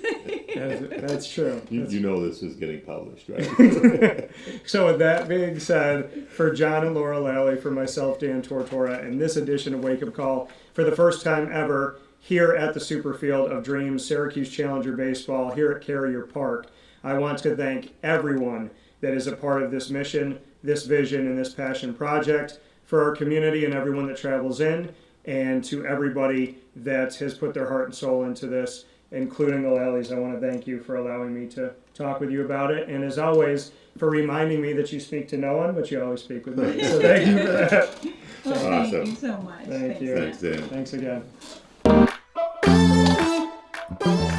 Hi, this is Chris Rauda. And Colleen Rakowski from Gray's Craze of Clay. It's a fun, innovative, upscale catering solution. We've turned eating into a whole new experience. Each of our boards is packed with delicious mix of artisan cheeses. We use premium cured meats, fresh fruits, nuts, and all of the sweet touches that really bring out the best in every perfect bite. We offer something as small as a grab and go that feeds one, maybe two people, to our large board that can serve anywhere up to 25, 28 people. So we have the ability to really meet and hopefully exceed all of our customers' expectations when it comes to the different varieties of things that we have. Charcuterie boards or boxes are healthy, fresh, delicious. They're made to order. We're baking the breads here daily. We're baking the cookies here daily. All of our dips are homemade, made in-house. All of our spreads are all made in-house. When you open that board or box that we have delivered or you have picked up, we want you to know that it was made with care and designed to completely elevate your event, celebration, or meeting. We've catered parties and events for up to 300 people. So if you're walking in to grab something for lunch or something for date night or movie night, that's great too. Our events go from you eating in the car on the way home to a catering event in a rehearsal dinner or cocktail hour or party. When we do, again, know what the event is, specifically for a wedding, we like to schedule tastings so the bride and groom can come in and see what we have to offer, and we can then, as we talk, to try to understand what they're looking for, what the venue's like. We do like to have that one-on-one interaction when it comes to catering bigger events. Our address is 4599 State Route 31, Suite 5 in Clay, New York. We're on the corner of Route 31 and Henry Clay at Clay Marketplace. You can order on the phone by calling area code 315-409-4171 or online at gracecraze.com/clay-ny. Come visit us at Gray's Craze of Clay, New York, where we want you to celebrate everything. Hey everybody, this is Rockney Roberts from Willow Rock Brewing Company. We are here in Cicero at the Willow Rock Pizza Pub. And I'm Kevin Williams, also from Willow Rock Brewing Company. Happy to be here and happy to be partnering with CNS and Dan Tortora. You want some place where you can feel comfortable and hopefully ingratiate yourself with the community. And Kevin, he grew up right down the road from here. I grew up in Brewerton, so not too far away. We know the area, we know the people, they're great, and we were just really excited to be able to come to the area. Yeah, and having the opportunity to meet some of these coaches, some of the people in general already, and seeing the CNS colors kind of around, and already partnering on a smaller level with individual teams really made this make sense to us to really formalize kind of a partnership with the school and get this rolling. You know, Willow Rock to me has always been about high quality beverages, high quality experiences, and now high quality food in our pizza pub. You know, that was something new for us when we came to Cicero. Right from the drop, we knew we were going to have a focus on the highest quality food to go with our high quality beer. At the Willow Rock Pizza Pub, you're getting high quality, hand cut, top notch ingredients. We're open for lunch. That's a really important thing for us, is to be able to get that person in here like, hey, you only got 30 minutes for lunch, but we're gonna have something for you that you can get quickly and available to everybody. Yeah, we wanted something that was just a little bit outside the box, a little bit outside of comfort zone, but still something that you could rely on to be consistent and easy to look at and easy to be like, oh, I can see myself eating this. I can see myself wanting to have that more than once. Eating a whole pizza like our beef on weck pizza, I've never seen one anywhere. It's just a great ideas, great inspiration across the board. We're their spot to stop. We're their friendly neighborhood watering hole, as well as pizza place and place to stop for a restaurant. Not just beer drinkers here. We've got wines, we got cocktails, we got non-alcoholic stuff for the kids. The location is more important today than it ever has been before, and we're lucky enough to be here in Cicero. The Willow Rock Pizza Pub is a place where you can bring your family. You can come in, you can grab a soda, you can relax. You can come after a game, before a game, your parents, your grandparents. Our goal is to make sure that everyone's comfortable here. We want students, we want athletes, we want your coaches. It's going to be a good time. So come here, enjoy the high quality food, high quality beverage that we're going to offer to everybody. And hey, go North Stars. We're so happy to have the North Stars. We are very much a kid-friendly establishment. We have tons of space outside for everybody to be playing outside, as well as listening to live music, enjoying some pizza. The Willow Rock Pizza Pub is open 6 days a week here in Cicero. That is Tuesday through Sunday. And our website is willowrockbrew.com, and our socials are at Willow Rock Brew. So find us on the net, find us in person. We'll see you soon.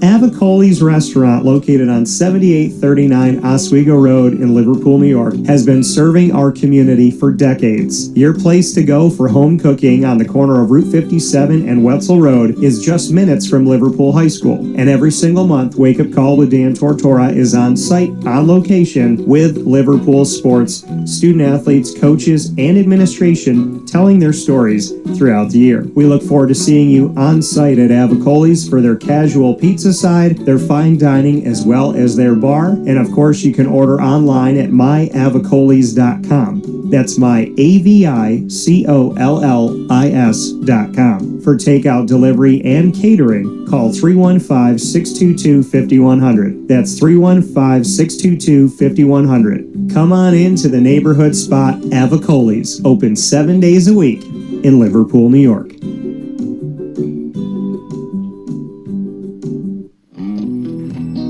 K9 Campground Dog Boarding is your home away from home for your furry-loving friends. Open 7 days a week with drop-off and pickup times in the morning and later on in the day and early evening. K9 Campground Dog Boarding is the spot to trust with your dog for short and long-term stays. Call 315-299-4013 for more information. That's 315-299-4013 and go to k9campground.com as well. That's K9, ground.com, where you will find all of the information on their different cabins, which include the classic cabin, executive cabin, grand cabin, and luxury cabin.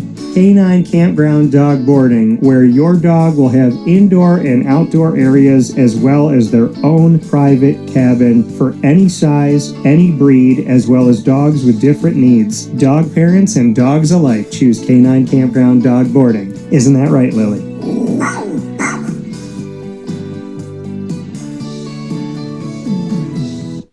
Hello, this is Dylan Husted, the owner of the Baked Potato Express. We do mostly big festivals or big corporate like private events. Typically just big festivals such as like Taste of Syracuse, a food truck battle, Battle of the Wings. I do the state fair. They're ordering from a fresh food truck that is making real food and happy to make it and wants them to enjoy every bite. We season every potato before they go in the oven, and then they bake for an hour, and when they come out, we season them again after we cut them. We use real butter, real cheese, real ingredients, so it's all really good food and people love it. We have a lot of returning customers and regulars that we see very often. The customers really make a big impact, and this is a big food truck community. The events here are super busy. It's like in my blood. I like building things and creating stuff that people love, and me and my friends are the ones that run the truck, so it's kind of, we keep it's a tight circle in there, and we have like a family sort of oriented truck, and it's a lot of fun, and we have a good time doing it, and people love our food, so it ends up making it well for everybody. You can contact the Baked Potato Express at thebakedpotatoexpress@gmail.com or the Baked Potato Express on Instagram or TikTok. We are very happy to be partnered up with Wake Up Call with Dan Tortora as the exclusive sponsor of the Annoying Moment of the Week. And be sure to try DT's baked potato creation at all of our food trucks. The Baked Potato Express. Let's get baked. Looking for your next ride? Look no further than Great Lakes Honda City, located on 7140 Henry Clay Boulevard in Liverpool, New York. Serving our community for decades, their new and pre-owned vast array of vehicles are available to you Monday through Saturday on site. To search from home, shop at GreatLakesHondaCity.com. Call 315-365-5576 to set up an appointment. That's 315-365-5576 for Great Lakes Honda City, 7140 Henry Clay Boulevard in Liverpool, New York. Great cars, great people, Great Lakes.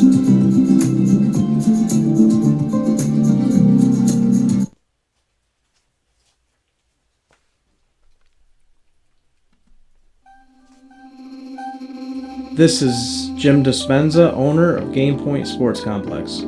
You hear the same story across any sport that kids play and any sport that adults play. There's never enough places to play. That was definitely true with volleyball, definitely true with basketball. Could be cheerleading, it could be field hockey, which is what we're seeing now. Every sport has a lack of places to play, and I think Syracuse in particular is a place where it's really bad. Despite the fact that we've got a lot of athletic talent around here, we just seem to have not enough places for people to play, and they're going to different places. They're going to Rochester, they're going to, Buffalo. They're going all different places because we don't have a place here, and I felt like that should change.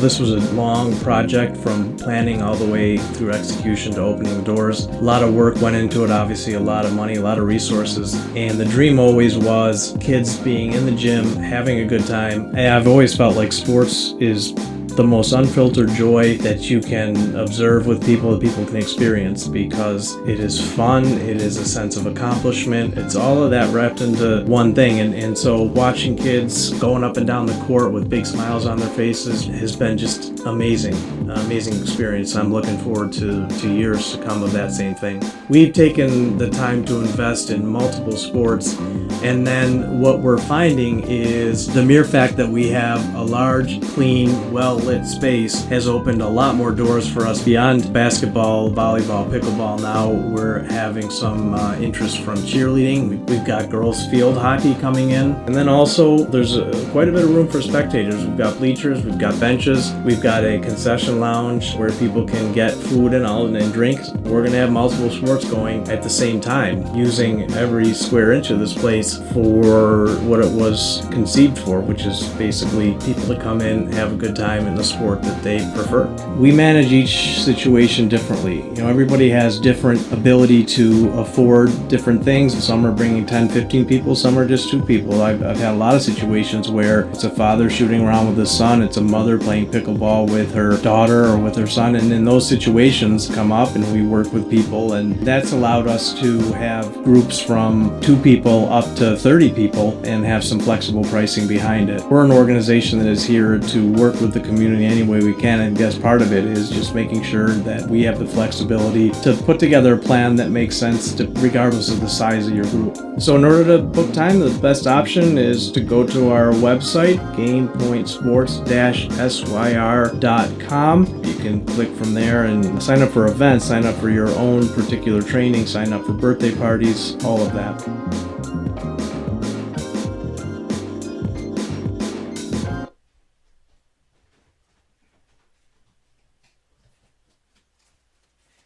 And a welcome back here to Wake Up Call with Dan Tortora, where sports truly meets that thing called life. We appreciate you being here, hanging out with us inside of the Great Lakes Honda City Studios.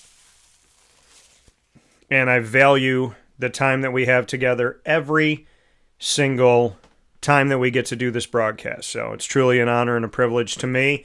Believe it or not, we're going to have 100 shows already here in 2026 this Friday, which is insane. I do somewhere around 250 shows a year in the morning, and then we have our on-site shows like the one that I had last night at Pizza Man with the Baldwinsville Bees, and of course Monday, West Genesee, I had the softball team out at the Wildcat, and I also had the opportunity I have the opportunity this Thursday, I should say, May 21st at 6 p.m. to be at Willow Rock Pizza Pub with the CNS boys lacrosse team. So those shows on top of what we do in the morning. So we do close to somewhere between 250 to 300 shows a year. And we're already at 100 this Friday for this year. So I want to thank you all for your support, for your generosity, giving your time, for everybody that, comes onto the show that says yes.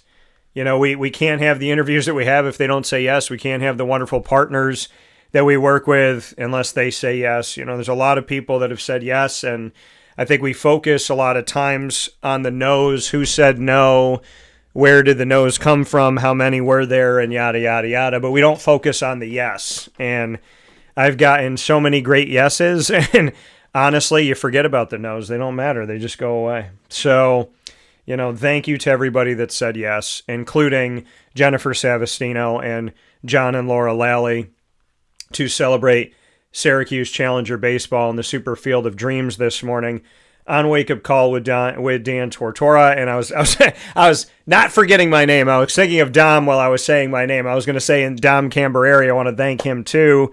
The executive director of Syracuse Challenger Baseball and the concept creator for the Superfield of Dreams at Carrier Park.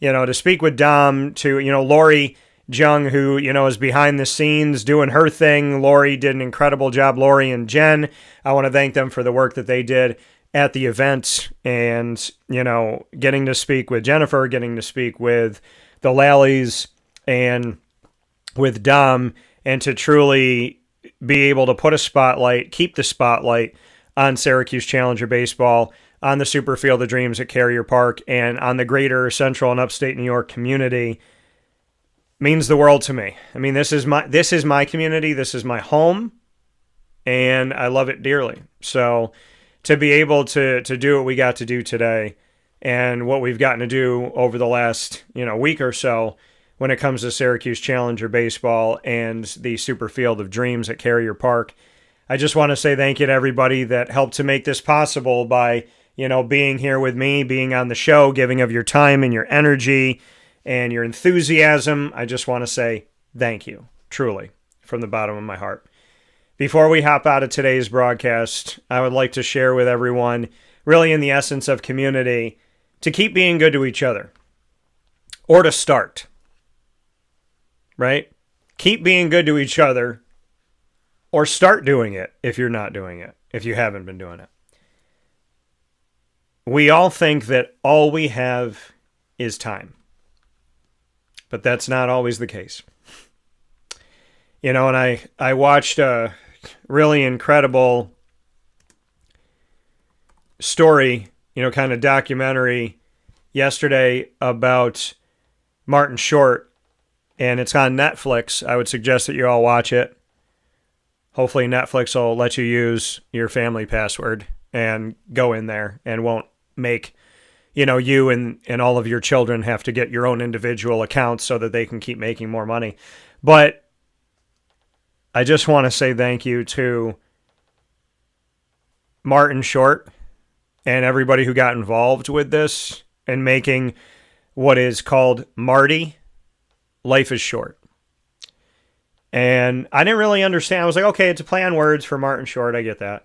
But I didn't really understand what was coming. And I don't want to give stuff away. I just want to tell you that watching Marty, Life is Short on Netflix really does show you how much we need to appreciate our blessings and the people that we consider blessings and the wonderful beings in our lives that we consider blessings, and to not waste a moment, to be grateful to God for what we have, to celebrate what we have, and to really not spend time in the negative world, but spend time being positive. And when it's hard to be positive, and when it's easy to be positive. It was a great special. There was a really true reminder and a wake-up call, pun fully intended, for me. And I'm so happy that I stumbled upon it yesterday. So I would suggest that you watch, going off of everything we talked about here this morning, to go watch the Netflix documentary on Martin Short and his life, which is called Marty, Life is Short. Really, really great message. With that being said, we're going to take a step aside for our final messages of the day from the great partners we have in Central and Upstate New York. When I come back, I'll wrap things up here where sports meets life inside the Great Lakes Honda City studios. Stay with us. And now a message from Myers Creek Brewing Company, with locations at their Cazenovia Farm Brewery, Syracuse Inner Harbor Tap Room, and soon-to-be Lake Placid Tap Room. Well, I think first and foremost, the Feldmeyer family and our team are extremely passionate about what we do. We care very much about what we do. The Feldmeyer family is always investing. Our taproom management team, our brew management team, our marketing management team, and all of the team members that get after it every day, they leave it on the field. They put their heart and soul into it. I know for a fact that everyone that works at Myers Creek wants to be there, and we want them to be there. We want them to feel good about their job. And again, if you've never been to Myers Creek, especially to the brewery, I want your eyes to open really big. I want you to see how big of a brand this is. I want you to see where we're going. The sky is the limit, and I feel very proud of that, and I'm very excited about that. When you think of designing a menu for a brewery, it's kind of open to a lot of different interpretations. You can do American, you can do Asian, you can do Italian, and you just have to find, how that meets that pub style dining experience, that gastropub vibe. And I think it's super fun for us because obviously we know that, everyone in the world's going to sell a pizza or a burger or a french fry, but what can we do to be different? And what can we do to be true to who we are? We are a brewery, a brew pub. So the flavor profiles are kind of all over the place, and I think it's super cool that we have a massive smoker at the brewery in Cazenovia, and we smoke a lot of our products. A delicious smoked turkey. We have barbecue ribs on Sundays. From a pulled pork sandwich to a chicken wing, and you go to the Inner Harbor and you go to the Kaz location, and you'll find similarities in the menu, but also things that are a little different and also kind of fit those different demographics or different communities, and also hopefully just drive you to try every tap room that we have open at some point, because you get a little something different at each one. We understand how hard it is to work every day and get after it every day, and when you're done at the end of your day, you want to go out and put your feet up in a good ambiance and good environment. So we take pride in that. We make sure that everyone knows that they're very much valued to us.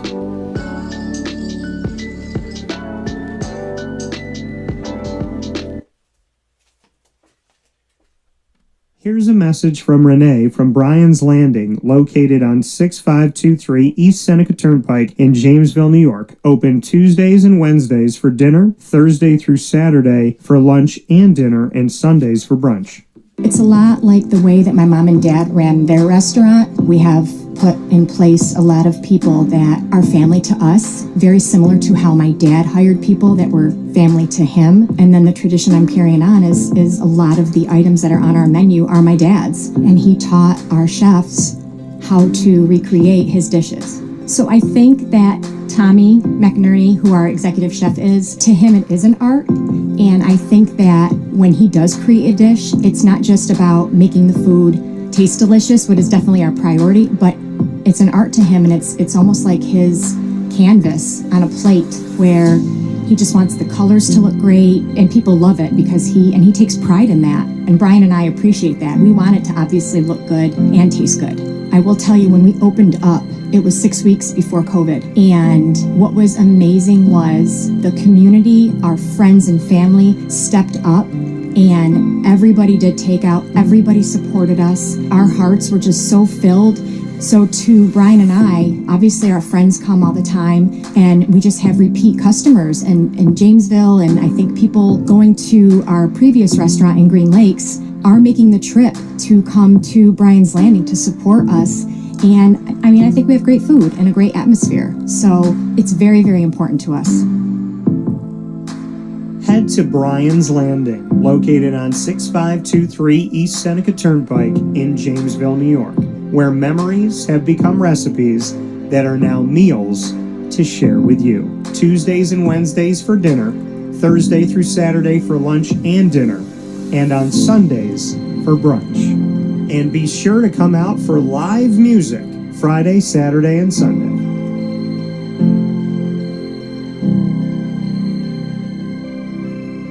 Life gets busy, and sometimes that means us running around. So Canine Camp Dog Daycare offers you an opportunity to give your dog a place to stay while you take care of what you need to throughout the day. Canine Camp Dog Daycare is located on 228 Old Bridge Street in East Syracuse, New York. You can see it from the highway, and it's just off of Erie Boulevard across from BJ's Wholesale Club.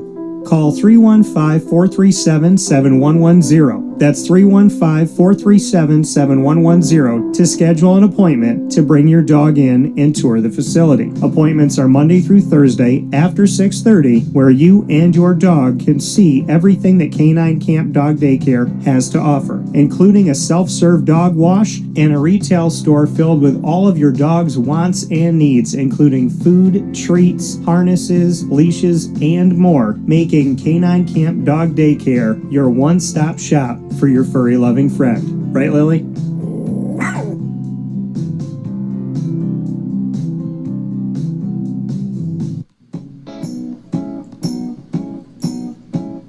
In these unique times, there are those in our community that give us a sense of normalcy and positivity. Pizza Man on 50 Oswego Street in Baldwinsville has been here for you for over 35 years and is here now. Call 315-638-1234 or order online at pizzamanbville.com to bring those familiar tastes into your home. And remember to come see our monthly on-site broadcasts centered around the community and our Baldwinsville bees. Pizza Man in Baldwinsville. Any way you slice it, they are always here for you.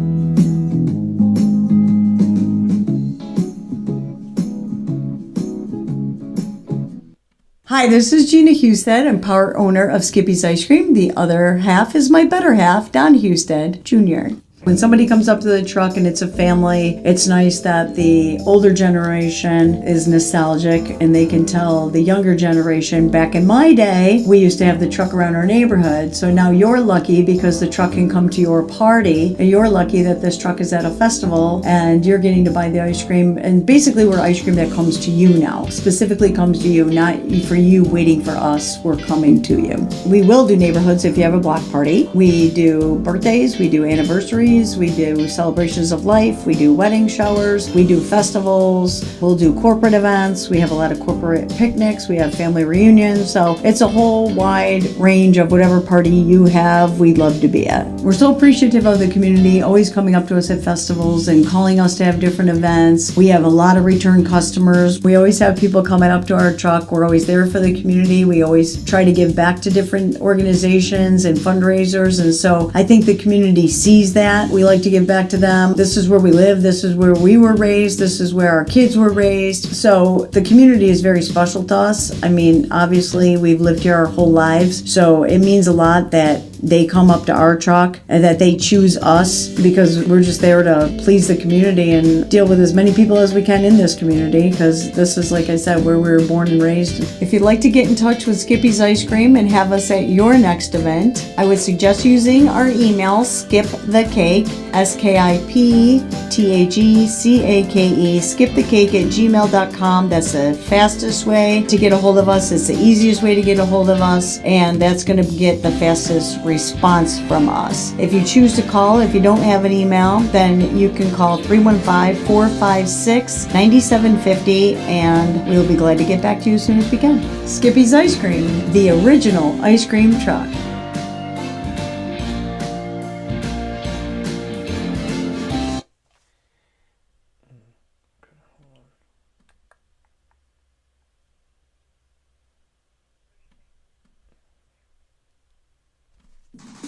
The Wildcat Sports Pub in Camillus, New York is located on 3680 Milton Avenue in the Home Depot Plaza. It is your family-friendly sports bar and restaurant. Folks, some sports bars aren't family-friendly. Some family-friendly restaurants are not sports bars. The Wildcat Sports Pub in Camillus, New York is proud to be both. It is that marriage that you've been looking for years. The Wildcat Sports Pub is your home base for your sports bar and restaurant needs, games for the kids, indoor and outdoor activities, and enough things on the menu to come back every single week and get to try something new. They're open Sundays from noon to 8 p.m., Monday through Wednesday, 11 a.m. to 11 p.m., and Thursday through Saturday from 11 a.m. to midnight. For reservations and party information, call 315-487-2222 for the Wildcat family-friendly sports pub and restaurant.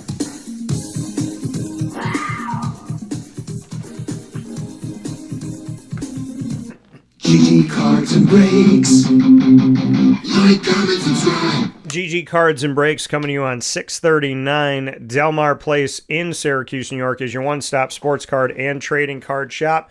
Find your way over to GG Cards and Breaks Tuesday through Saturday from 10 to 6, Sundays from 10 to 5, and go be a big kid. Who doesn't want to be a big kid, right? You know, that spirit that you have that just lives on forever, the opportunity to have something that connects you to all different time periods of your life. There's never been a time of my life collecting cards that I can't go back to and have a great memory and appreciate those moments and the wonderful people connected to them. And GG Cards and Breaks, when we speak about wonderful people, it starts with Josh and Anthony, and it trickles throughout the entire team on 639 Delmar Place in Syracuse, New York. If you've never collected a card before, now's a great time to start.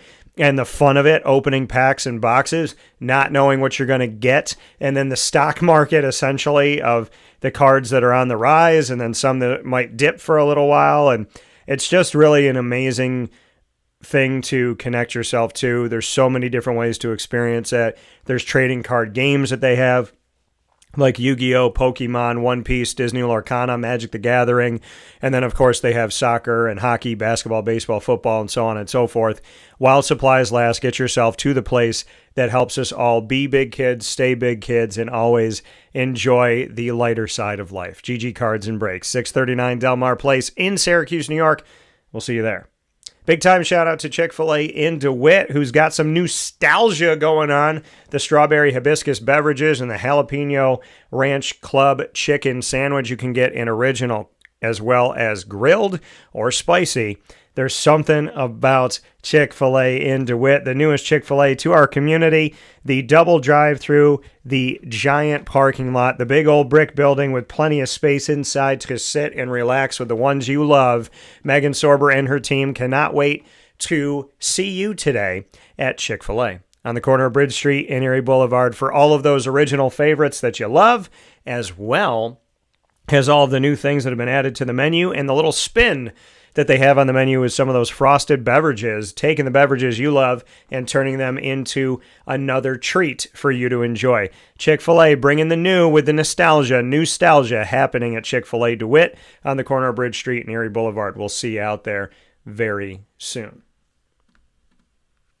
With that being said, here on Wake Up Call with Dan Tortora, where sports truly meets that thing called life, I want to thank you for being a part of the show. I want to thank you for hanging out here with me. We always give you extra time. I promise 2 hours, and almost all the time we are beyond 2 hours of time, and we're doing that again here today. We celebrated Syracuse Challenger baseball, special needs having the same opportunity as everyone, and to have a complex where those with special needs are playing next to those who are out there doing their thing in their regular tournaments and all the stuff that's going on. It's all happening at the same time. We could have an academy tournament going on. We can have a soccer game here, a baseball game here, and then we have Syracuse Challenger baseball right there. No child treated differently, all inclusive, connecting us all together, because segregating people is the part of history that is always a terrible part of history. And this country can learn a lot right now about segregating and keeping people apart for so many different reasons. Well, the Superfield of Dreams at Carrier Park does the opposite.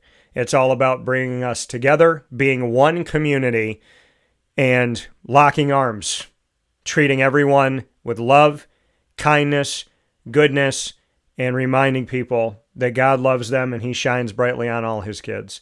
Thank you to Syracuse Challenger Baseball, and thank you to the Superfield of Dreams at Carrier Park, and to everyone who made it possible. Big time shout out to my guest today, Jennifer Savastino, Program Director for Syracuse Challenger Baseball, and to John and Laura Lally, who Syracuse Challenger Baseball has meant a lot to, and who they have spent their time as well as their earnings donating to making sure that this is a reality in the community of Central and Upstate New York and beyond. With that being said, I appreciate you being inside of the Great Lakes Honda City Studios, up and down the East Coast, the Midwest, the West Coast, and all around the globe on YouTube.com and Facebook.com, both /WakeUpCallDT, and we're also on MixLR.com /WakeUpCallDT, and download our shows at wakeupcalldt.podbean.com, over 2,000 of them there. Big time shout out and thanks to Amazon Music, Audible, iHeartRadio, iTunes, and Apple Podcasts, Player FM, Podbean, Podchaser.com, Podvine, Spotify, TuneIn, and YouTube. All you got to do is search Wake Up Call with Dan Tortora, or one word, Wake Up Call DT. And many thanks to our wonderful partners in Central and Upstate New York. Support the show by supporting them. Great Lakes Honda City, the Wildcat Sports Pub, GG Cards and Brakes, Mon Paz, the snack capital of the world, Myers Creek, 2 locations, Casanova on the countryside, and here in the city of Syracuse as well. The Baked Potato Express coming to an event near you. Pizza Man Skippy's also coming to an event near you with their ice cream trucks. Chick-fil-A Cicero, Canine Camp Dog Daycare, Brian's Landing, Gray's Craze of Clay, New York, Game Point Sports Complex, Avicoli's, Chick-fil-A in DeWitt, Canine Campground Dog Boarding, Willow Rock Pizza Pub and the Willow Rock Brewing Company, Mother's Cupboard, and of course we are the exclusive multimedia marketing partner of your